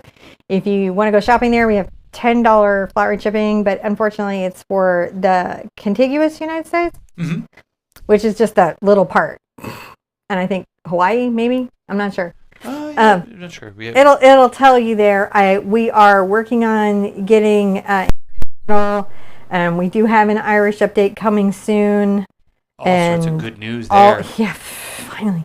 And it's been wild, so there's more coming. Next class, if you love this and you're like, man, I'd love to do it, but it's a lot. Next class is a cute, adorable little squirrel. It's going to be a chill little short paint, and we're going to have so much fun and have a cute, fluffy little friend at the end of it. I don't really see him going more than an hour and a half. So I think that's going to be fun. And then the next one we will bring it again. I mean, we're going to bring in on our puppy. We're going to bring in on all of our upcoming stuff. So I think you guys are going to love what's coming. And 13 Days of Halloween are going to start posting up really soon as well. And I think you're going to love this year's haunted 13 days and be very haunting and haunted and cute and ghosty. Check out my short. That would be a great way to help out. You see it pinned up in the comments. Check out the short. Give it a view. It's a cool painting art magic trick where you use green phosphorus paint. And you don't even need black light for it to work because it charges from light and then glows in the dark. So it's like you can make all your little ghosties glow in the dark on all my little 13 days paintings. That could be super fun. If you thought this was cool, I guess I'll do that subscribe thing that YouTubers say. You should do that. If you liked it and you'd like to see more like that, hit the subscribe button because I'm doing this for the near future. And now I got control over the switcher. We have powers. By the power of Grayskull, I can switch the switcher. So I think that's going to be great.